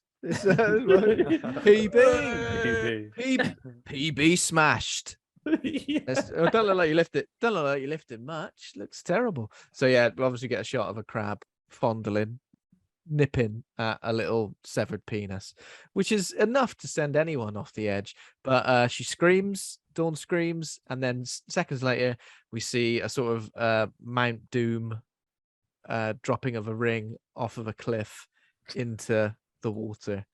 She'll have had a guts full. If anything's showing me that I'm not pure anymore, it's that severed knob. And then we get what do we get next? Crab lifting this thing. The gynecologist scene. No, so I think after that we get a googling scene of her researching vagina dentata, and no one has ever screamed while they're scrolling as much as this. What's that little statue? That looks interesting. Scrolls down a bit. It's got teeth where? Now, is this after the gynecologist has said vagina dentata? At the moment, has she just soaked the sticker off the book and had a look and gone? I mean, you've got to get a little mirror down there, haven't you? You've got to can't look at the book and. Yeah, but you got to get a little mirror down. I'd be testing it. I'd be some kind of lectern to put your. I'd be testing it, seeing if it was like what's that? What's the plant called that eats things? Why can't I think of that? Like an Audrey 2, like a Venus flytrap. Venus flytrap. I'd start testing it. I'd be like, right, does it just bite knobs off, or if I put any old thing in bread? there. Get a nice breadstick, some nice grissini. Not Snickers. They're irresistible. You can't. It'd have to be a king size. Yeah, you'd have to be testing it, but no. I think Wesker uses breadsticks. Yeah. He chooses breadsticks. Yeah. So yeah, she goes to the gynecologist. How can we describe this gynecologist? First of all, he looks like one of the guys from Impractical Jokers. And I was like, is this an Impractical Jokers scene? Is this? Haha, do you know what would be funny? An impractical joke. Work as a gynecologist. Work as a gynecologist. Yeah. And pretend just bit you. Yeah. Pretend just bit you. Well, can't do that. Go on. So this is the thing. I have never had a vaginal exam. I've never claimed to have one. Have you not? Oh, so I don't know if, he's, for me as an outside observer, he seems to be doing it wrong and a bit rough. Well, I mean, he does like a flex test, doesn't he? Is that normal? That's not normal. Stress test. stress test. Also, if it's your first vaginal exam, I think most of the time, you definitely would want it to be a woman. And I don't know what the rules are. I don't know. I know there are male gynecologists, but certainly think you would have a chaperone in the room. You would have a second medical professional to oversee that kind of thing. Scenario. Yeah, because he seems a bit like, I don't know. There's something. He's not particularly sinister, but there's definitely something a bit inappropriate about him, isn't there? And he seems a bit like, almost like jovial in a way, where he's a bit like bit of a cowboy, isn't he? He's like, oh, no. Yeah, because the first thing he says when he comes in is like, "Can't read this. What's your name?" Dawn O'Keefe. All right then. What's the problem? And then he's like, scoot forward. I mean, that must be his like 17th exam that morning. Like he's probably sick of it. Yeah. Yeah. Next, they've got like a ticketing system up front, like a dentist. Yeah. So yeah, he's a bit like a bit. I'm not saying a bit cold in a way. A bit cold. Yeah. Yeah. Yeah. He does look quite cold as well, but like he's like telling it to scoot closer. No, closer. A bit like that, isn't he? Just like backing up a truck. I'll tell you when. Keep coming. Yeah. Come in. Come in. Oh, whoa. What are you doing? That's too far. Oh, sorry. I've set the dog off. Go on.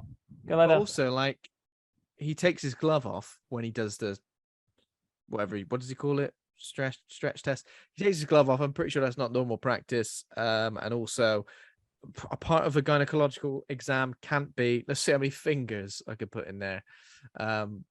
That seems like he's doing something for his own twisted pleasure, and I pretty much. I feel that was just for the film's purposes of getting some fingers in there to be chopped off. But I know you mean like it's not normal. Surely, I mean I've never done it, so no, I'm pretty sure it's not normal. And this is where we're really let down by the fact that having a guest. Do you want to invite someone on to tell us if they tell us what your exams are like? Yeah. If any listeners want to share experience of their exams, we won't read your name out. It's fine. Jesus Christ. I mean, that could open a right can of worms. Podcast hosts ask for gynecological exam. I'm pretty sure Howard Stern has asked that, or he's done something very similar. Yeah, we're not Howard Stern. No. But yeah. So, what does he do? He says, this guy is like he's waggling about in there, and he says, "What have you put in here?" Doesn't he? Yeah. Yeah. I mean, you'd assume that before teeth. You'd assume Hot Wheels car before teeth. What, Ryan Dunn style? Hot Wheels car, or maybe one of those little things that you get for getting pickled onions out of a jar, or pickled onion grabber. I can't figure what that is. Like the little tongue things. Yeah, you get these little things. You press a button, and they're like a little claw, like a claw game. It opens up, and you can get your pickled onions out. You got to click them once or twice, little test clicks before you do it. Click. Oh, Luke, you haven't got one. I tell you what, change your life. Use some of the Patreon money. Get yourself one. Yeah, get yourself a lovely tongue. Pickled onion grabber. So yeah, when he's got all the fingers in there, this is the second vagina dentata kill. Well, it's not kill actually. No, he's all right. Yeah, he's chopped off four. He's just poorly. He's trying to swinging around. It's like if a dog's like latched onto someone's hand or something, and they're just trying to throw it off. She's screaming, trying to kick him off, like twisting over. The music's at full blast. I was honestly laughing my head off at this bit. Yeah, this bit's great. This is where it really picks up the comedy chops, and then he's gobbed out. He's lost 4 fingers in this one. Thankfully, still got a thumb. And he's just lying on the floor screaming, "Vagina dentata, it's real. The legend is real.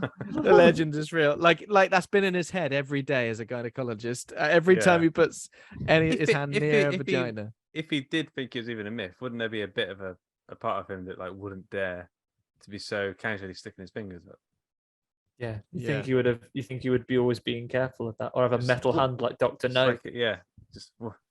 Just carefully edging closer. Maybe that's what happened to him. He went on to become Dr. No. His metal hands. Yeah. So she runs away at this point, I think. Yeah, she runs away. At this point, I think we see that Toby's been fished out of the swimming hole. And this is where she does some research on vagina dentata. But then she gets home and her mom has collapsed on the bathroom floor. Her brother's too busy having anal sex to listen. Like literally, like you can with see the door open. Yeah.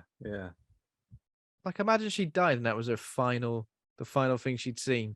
She's like trying with a last breath to ask for help, and then her son's, I don't know, doing her up the bum.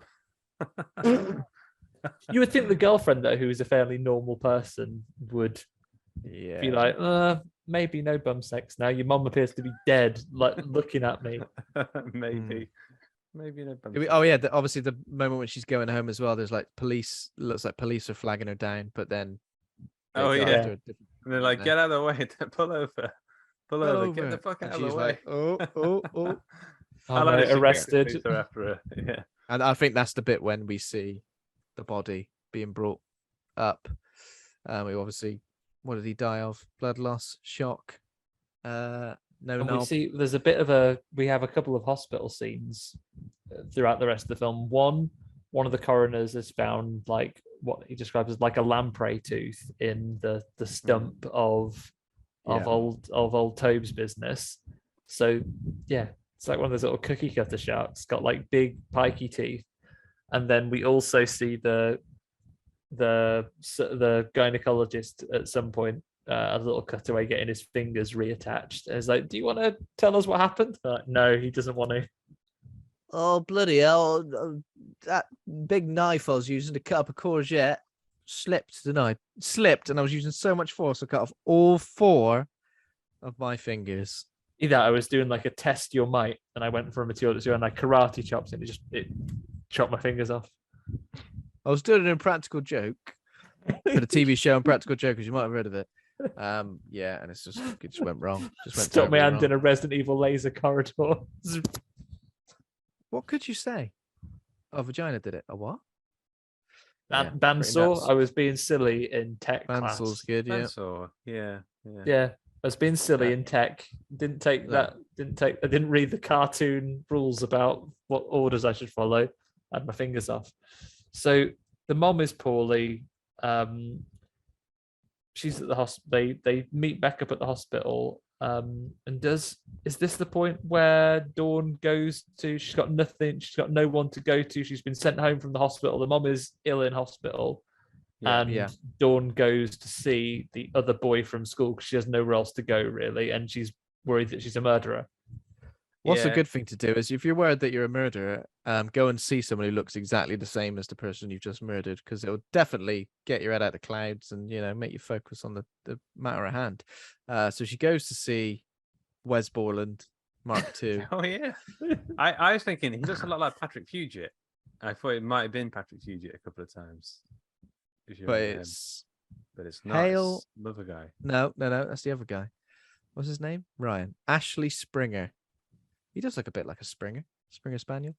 So, and again, like, bloody hell, man. Every young man in this film only got one thing on their mind. So she has a bath. He comes in and goes, "Oh, don't worry, I'm not looking. Have a lovely sedative." I've got some lovely medicine that mom takes to roofing you up. But rather than like it being him generally caring about her and wanting her to relax and try and help her, it's just so he can take advantage. Get naked. At first, I just thought, when I hadn't seen this one for years, and for a moment I thought, oh, is this going to be the nice person? Because I know that she does successfully have sex at some point, but then as soon as the sedatives come out, he gets like which finger general on the end of his finger. Oh God! But it's weird because obviously at this point the teeth don't hurt him because she's relaxed. She's It's a weird one because she is consenting verbally, of course, but because she's been sedated in a way, it still is. Yeah, it still is a sexual assault, but the teeth don't engage because of that. And if you want confirmation that this guy is a douche, then the following morning he goes for round 2. And it's like they've fallen into a relationship at this point. Like they are just a, it would appear if he doesn't then fuck it by being an absolute doucher. In a film where it's interested in a happy ending, where he hadn't roofied her and then had got the consent, this could be the start of their relationship. But unfortunately, they go to have another round and have sex again in the morning, and he's still got his ET vibrator finger on. Tempts her back in with that. That's very strange, isn't it? Like, can you imagine like trying to tempt someone in with trying to be sexy with an ET vibrator finger? You don't. What's that? You don't really fancy sex? Well, how about now? I'm well in the mood now. Jump on. ET ridiculous finger. I think that's the thing with some sex toys, isn't it? I mean, occasionally they do look ridiculous, and you get taken out of the moment a little bit by like, what? What is this? Has anyone truly mastered it? Is there a truly aesthetically enticing sex toy that doesn't just look like rubbery and gross? Do you know what I want? Well, obviously, sex toys exist that are pretty realistic looking, but also they look like CGI people though. A little rabbit shape. I love a little rabbit shape, right? Imagine little rabbit's ears. Yeah, imagine them. Up your ass. Mazzing you up your ass. Mazzing you up. Imagine that. That sounds nice. That sounds sexy, isn't it? No, I never thought of that before. But imagine it. We'll call it rampant. We'll call it the rampant rabbit. Okay, that's all right then. Yeah, we did mention the thumper earlier on, so there you go. Those marketing guys, man. Cocaine has got so much to answer for. So he gets his phone out whilst they're having sex, and gets his flip phone whilst he's playing Snake, and he gets a call from his mate, and he's like, "Yeah, she's here now, mate. You never guess what? No, yeah, she's here as we speak." He says, "As we speak." So he's going, "Have you done it? Have you done the?" I mean, answering the phone in that scenario, is it ever acceptable? The phone in her face as well. Yeah, go on, say something. Like, to be fair, this is a bold move, because even if she didn't have an adaptive mutation to defend herself from this kind of thing, she'll beat fuck out of you. She's bigger than you. You're a little tiny. He's quite a small guy. Yeah. And then she does. I guess for the first time, rather than seeing the teeth, the vagina dentata as a mutation or as something to be scared of, she uses it as a weapon. Like, she chooses to use it in this moment. Like, she uses it in anger. Yeah, flame on. Flame on. And she bites his genitals off. He's like, Jesus, he does a big screech. He did this when they were having sex as well. For a second, I was looking away from the screen. I was like, "Has a dog got in to this thing?" She's like, so at this point, like, she's like almost like not an X-Man, maybe like a Brotherhood of Mutants member. There is a whole X-Men. There is an X-Men team to be built from horror films. Most of the young girls, because you could let the right one in. So vampire, you could do Teeth, you could do Carrie, and then Firestarter. Teeth is actually a pretty good name. I was thinking Wood Chipper would be the Chipper. Yeah. So you got Chipper, you've got Vampire, you've got Carrie, because like Jean Grey, they just get a regular name. Garbage Disposal. Yeah. Oh God. Lamprey. Garbage. Like, fetuses are garbage. So yeah, she almost she uses it to, well, she uses it in anger, and she she wants to bite the penis off, and she bites the penis off. He calls his mum for help, doesn't he? He's got like a, he's a cool guy and lives in the garage. Isn't it weird though? Like, she's got teeth, but she doesn't eat it. Like, would it not consume it? I can't swallow it up. Just nip it off. Where would it go? Well, she's a mutant, I guess. Well, if it went up into your tummy, then you have to poo it out your mouth, don't you? I don't know why. That's how logic works. Sure. Your system's like a school corridor system. It's one way. Yeah. Yeah. That's it. If it's got to come out. Can't go up to your stomach and then back down. No, silly. No. That's when my disbelief can be suspended no more. So you just chop it off and spit it back out. The next scene is Dawn's stepfather, who's had an absolute guts full of Brad, goes into the room and basically says, "I want you out. Get the hell out. I'm sick of you." And obviously, I guess it's because his mum woke up and said he was doing it up the bum again, and he's gone right. Yeah, get out. Just told him with her last breath. Said, "Oh, what do you want to tell me?" Well, we've still got a second left before you go. Any wisdom, any words that I'll remember? Did she die, the mum? Did she die? Yeah. I think What's so, the name? because Goes and lies next to her. Dawn cries on her. Yeah. Yeah. Okay. So maybe with So her you- last words before she left, she was like, "He was doing it again." He's doing it right. That's it. So Brad, everything about Brad, I hate. I hate the fact. I hate his shit tattoos. I hate his sideburns. I hate like just his little podgy bod. I think the reason I hate his little podgy bod is because he thinks he's a fucking sex symbol, and that's why he annoys me. Yeah. I'm just like, his tribal tattoos and his hair that's like it's not shaved hair. He's like got a Velcro head. He's got a serious Velcro. It's like someone who does trim their hair really short, but is due for a haircut. Such a punchable face. Exactly the kind of, if you were at a gig and someone was proper ramming into the back of you and you turn around, it'd be him. It'd 100% be him. You'd be like, "Oh fuck, I'll get in the you go get in the pit while we're still right at the back." And it's not it's not in the pit. You standing back because you've got a drink and he's nudging into you. Yeah. Come on, Brad. You know what happens when you spill a drink, then? We've talked about this while Luke was off. Yeah. You know what happens? Humiliation. I saw another video on TikTok, second TikTok video of the day. A guy with a full pint notices that he's on TV behind somebody like that, behind a reporter or something. He stops, he waves, and immediately as he waves, someone nudges into him, and his whole pint like goes all over his face. Humiliated on TV. Oh, very good. Just the description. The video now cannot be as funny as just the imagination of that. Yeah. It was good. It's good stuff. I'll find that. Oh, I'll find that one that's for so you. good. I'll find that one for you as Oh, well. please do. So yeah, Brad sets the dog. So the dog, which is called Mother, right? Yeah. There's so many underlying themes and these things about like repressed sexuality and like Freudian bits and bobs. What's the Greek guy? Luke's completely vanished, and all I could see then was it's the Impractical Joker. It's the Impractical Joker doing an examination. There he is. So yeah, sets the dog on his dad. And then what happens? Yeah, he gets the dad to attack and basically says, "It is I that am throwing you out of the house." So the dad convinces him to let him back up, and he leaves. The girlfriend, proving to be a normal person, comes with the dad back to the hospital.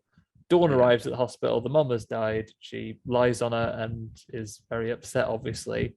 And then this is the time she takes everything that she has learned and actually weaponizes this against. Yeah, she puts on her X-Men costume.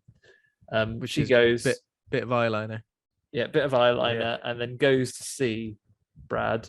And then says, because I think he explains in the row of the dad, the thing that he's made him real cross is that he has made this them getting together and becoming a family has made this girl who he's fancied since he was 6 his sister, and he will never forgive that. Yeah, and I think he tells the girlfriend about the bite as well. I think he shows her the scar. Oh yeah, he shows her the poorly she finger.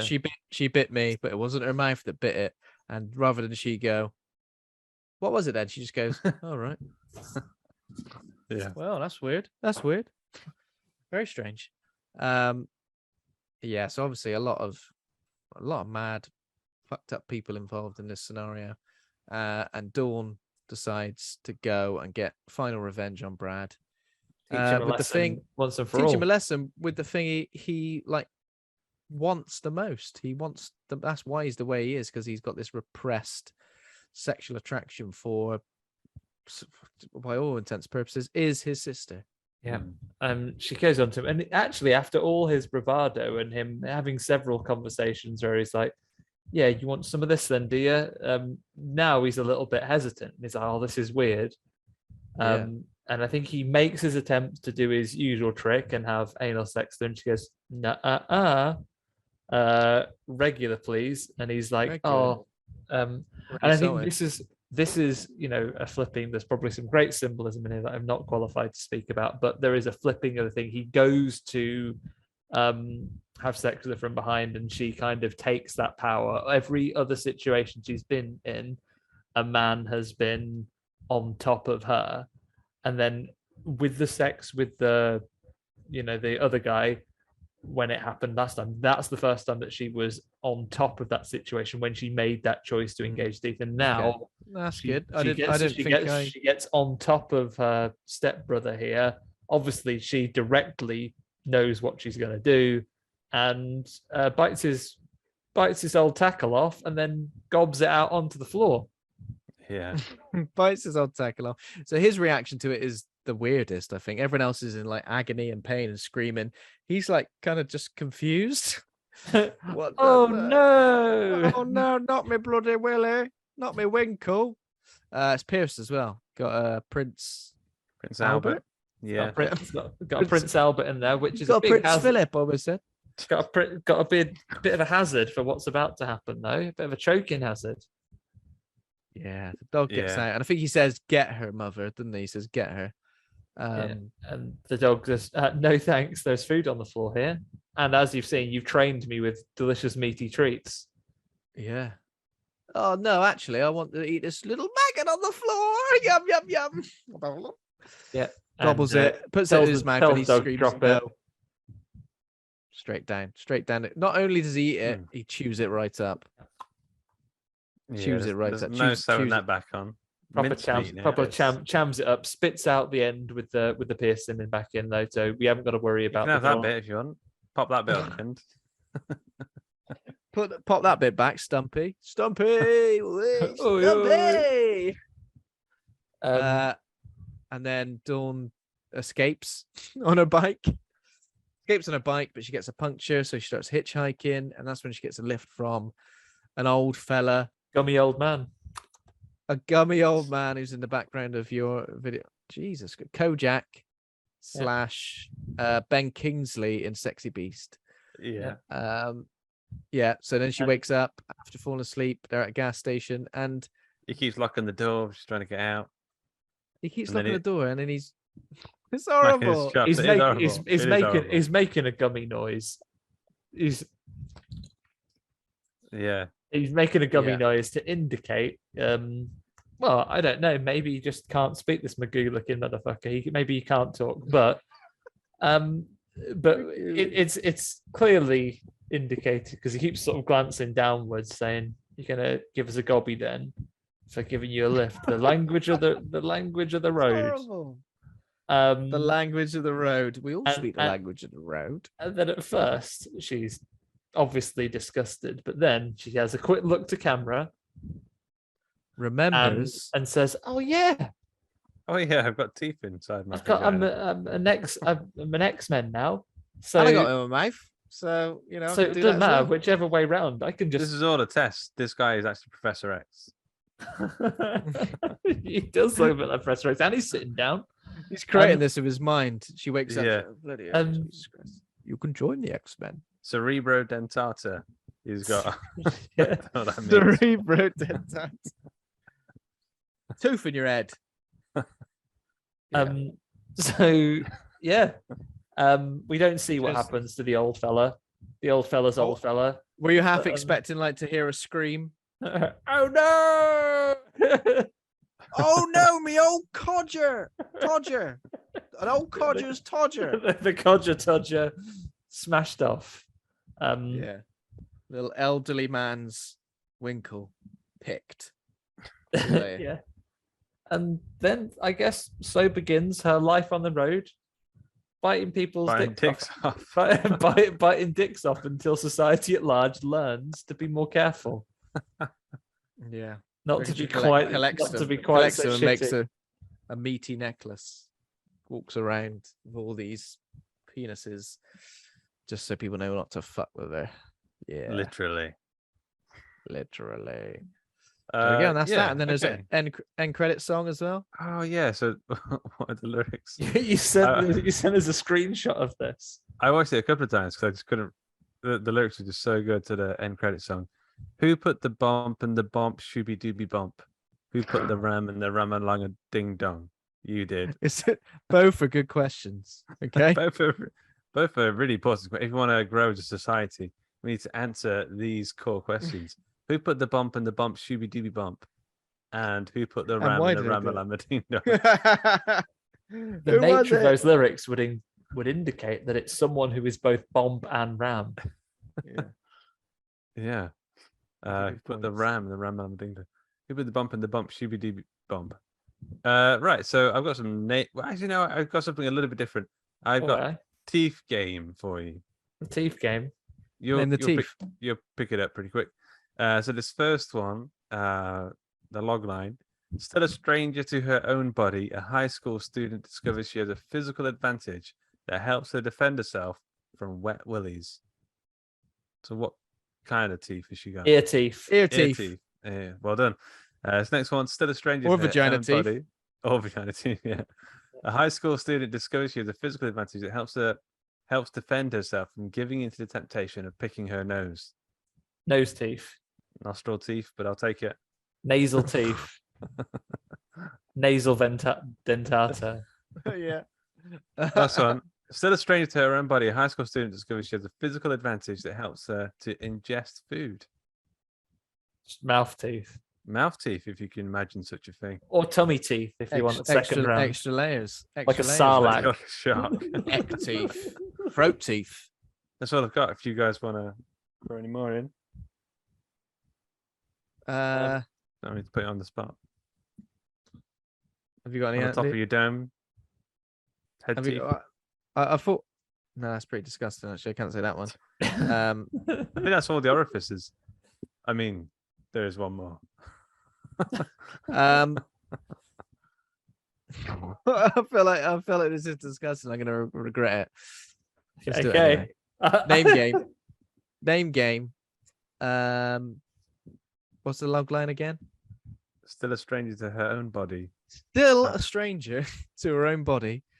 A high school student discovers she has a physical advantage when she comes to the object of male violence. She can expel small puffs of air Oh god. from her area of. I don't even want to say it. Yeah, I know. You see what we've done there, Ben? Is I think both Luke and I know the answer, but neither of us want to say that. But actually, no. No one should say it. No one should we say it. We must say it because by not saying it, you're no better than those people putting the stars over the female genitalia. I can only apologise. I can imagine the scene where she's let out the air and she goes to like a confession booth and she goes, "Forgive me, Father, but I have wind." No, I'm very sorry. Unfortunately, when I was thinking of words that rhymed with teeth, for some reason, queef was the first one I thought of. And I apologize for that. And, maybe that says something about my mental state. But also, vaginas were front and center in this movie. So you can't blame me for being crude. I think in many Pardon me ways, for being crude. It was not me. It was my food. No, it's speaking down of below. so I can do two for you then off the top of the dome, and if we can use that rhyming convention. So, still stranger to her own body, a young girl finds that an adaptation allows her to protect herself from male violence, because lots of cow products inside a genitalia. Cow products. Beef. Yeah, beef. Beef. Beef. And finally, I could have said the bully from Galaxy High. He's also called Beef. And then finally, still a stranger to her own body, a young girl finds a way to protect herself from male violence by leaving things to people in a will, but kind of in an archaic style. Maybe Bequeath. bequeath. Oh, then. That's kind of the first one. Okay, I got one more. Go on. Still a stranger to her own body, a high school student discovers she has a physical advantage when she becomes the object of male violence. Just turns out she's got a friend who's really who defends her. Is it And Steve? he's one of the guitarists from Rolling Stones. I think you said it. Steve. Keith. Keith. Keith. It's Keith. Keith. She just goes, "Get in here, Keith," and he goes, "Right, what do you want me? Knock him out." Yeah, fuck it out. Okay. There we go. We need to rate the movie, rate good or rate bad. I think I actually quite like this film. It's way better than I thought it was going to be.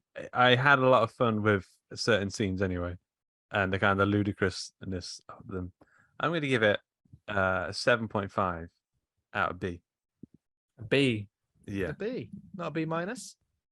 Yeah. Okay. B minus. Yeah. Thanks, Ben. You've confirmed. What are you saying, Ben? Yeah, I think a B minus is fair. I was going to go for a C plus originally, but now we've discussed it. You know, all of the thematic stuff that runs through it. Like I've read some reviews, and some people say it's heavy-handed or disrespectful, or like just a bit crude. But I think, you know, it kind of knows it's like those things because it's got that black comedy that makes everything kind of silly and kind of a bit like it's kind of terrifying, I guess, to one half of the species, but at the same time, it's like got a lot of when it's described as being putting a fresh feminist spin on horror movie tropes. Yes, kind of like taking women who are quite often in horror movies. You know, you got final girls, and when women are given those positions of power and kind of taking ownership of their own power and taking ownership of their own sexuality, I think that does a lot for sort of narratives and character arcs as well. Like it reminded me of, I guess, Raw in a way, reminded me a bit of that. Like yeah. Where somebody's a bit like kind of down and out, but they kind of take ownership of something that's quite terrifying and make it a part of them. So yeah, probably the way it's a fairly well made film, and funny in places it probably shouldn't be, but also yeah. So I'll go for a B minus. All right. I think, join you on a B minus. I enjoyed this. It was fun, I think, and we missed talking about this on Men, and someone pointed it out to us afterwards.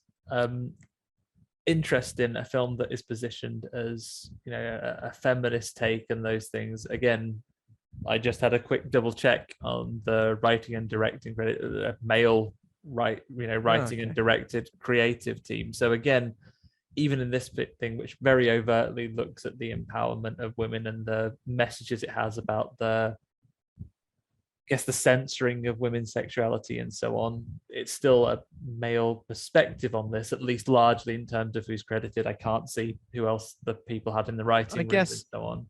I guess in terms of having a female perspective on it, then Raw probably is a good example, and even Titan to a degree. Julia, how do you say her name? Ducourcano. So obviously a female filmmaker. That's probably a good perspective. Yeah. So I mean, it's one of those things, right? So yes, that's the case. I do still think there are messages that other people can draw out, and in this fact, they have, and in by and large, like quite a light-hearted, successful way. The reviews that say it's heavy-handed, again, perfectly true. Like we joked about them watching the metaphor channel and the symbolism lecture that's one of the classes, like, and in fact in the final scene when she sorts out the brother, he's watching Medusa, you know, on the symbolism channel that day when he's on for another marathon of it. So some of those messages are heavy-handed, but again, sometimes you need a little bit more than subtlety. And I think, especially in the modern world we live in again, and as much as making fun, like, it is interesting. The films we've chosen for this month, Piranha, followed by The Burning, followed by this, a good essay to be had out of this one, Ben. Hopefully the Witchfinder General finishes off this metaphor. But I enjoyed this. It was a good, fun watch. And if you want your metaphors that don't take themselves too seriously, and there's still some pretty credible practical horror effects in there as well, this is good. You'll have a good laugh with this. B-. But sorry, Ben, you wanted to add something. B- is all round. I wanted to add something. I've forgotten already. Sorry. Sorry, I should let you go. That's all right. Yeah. B- is all round. Delicious. Okay, so I'm boiling now. Is it getting hotter as it gets later? That's bizarre. So next week, Witchfinder General. But yeah, thanks for listening. You can become a patron. Yeah. I think there'll be the bonus episode on there shortly. A trailer reaction for Halloween Ends. So be sure to check that out. You can become a patron over at patreon.com/horror hangout. You can join amazing patrons like Lane Spencer, John Crennan, Ben Scaife, Stephen Christopher, Toby Miller, Laura Kendrick, Scott Rigby, Ollie Child, Julia Bilgren, Leslie Carlo, and Pazuzu. Thanks, Taj Easton, for the music. Thanks, Acast, for hosting the show. Thanks for listening. Thanks to I have a review. Do you want me to read it? We got one in. Did we? Yeah. Okay. Recent? Yeah, fairly recent. Like, when did I message you about it? Like a week or so? A couple of weeks? Okay. End of June, 29th of June. So, Horror Hangout, new reviews. The review is titled Oi. It's a 5-star review. That's the number of stars that's required for us to read it out. Unfortunately, I don't make the rules. I do have to just enforce them. So, this is by Fleazote, Apple Podcast, United States of America. Thanks, Fleazote. They say, love this podcast. Been listening since the beginning. Coming from the other stories, you've kept many a work day from being boring, and you've all even inspired a couple of us to make our own horror/bad movie podcast. Just want to say, thanks for all the wonderful content. You guys are great, and keep up. And then I've clipped version. I haven't got the full one. This is a picture that I've taken, so I can't understand what they're asking us to keep up. I would hope they're saying good work. Keep up with the Kardashians. Bye. They could also be saying that, but thank you. That was a lovely that was a lovely review. Lovely stuff. Thank you so much. And if you would like to say lovely things and have us read them out, drop us a review on your podcast app of choice. If it's one that we look at and check, I'll read it out and I'll say thank you to you. Thank you so much. And we will keep up. Get in touch and tell us what your podcast is. We'll have a listen. Yeah, of course. Have a listen, and then maybe, who knows, crossover. We'll have a good crossover. Ben will throw down a quiz challenge at a drop of a hat. You know. Sometimes a hat doesn't even have to be dropped. I will throw down a quiz challenge. You meet someone at the post office queue. Excuse me. What was the name of the actor in 2002's 28 Days Later during this sequence? You don't know? Get out of my sight. I'll take your place in the queue. Thank you. Thank you. Goodbye. And then so on until I'm at the front. Okay. That's that. Well, thank you very much. And thank you guys for being right horror dudes as always. Thank you both. Nice to have you back, Luke. I can go to bed satisfied now that there is no Luke-shaped hole in my podcasting life. There we go. No one wants a Luke-shaped hole full of teeth. Yeah. Right. I've got to let Alaska out. I think she's about to pee on the floor. Okay, go.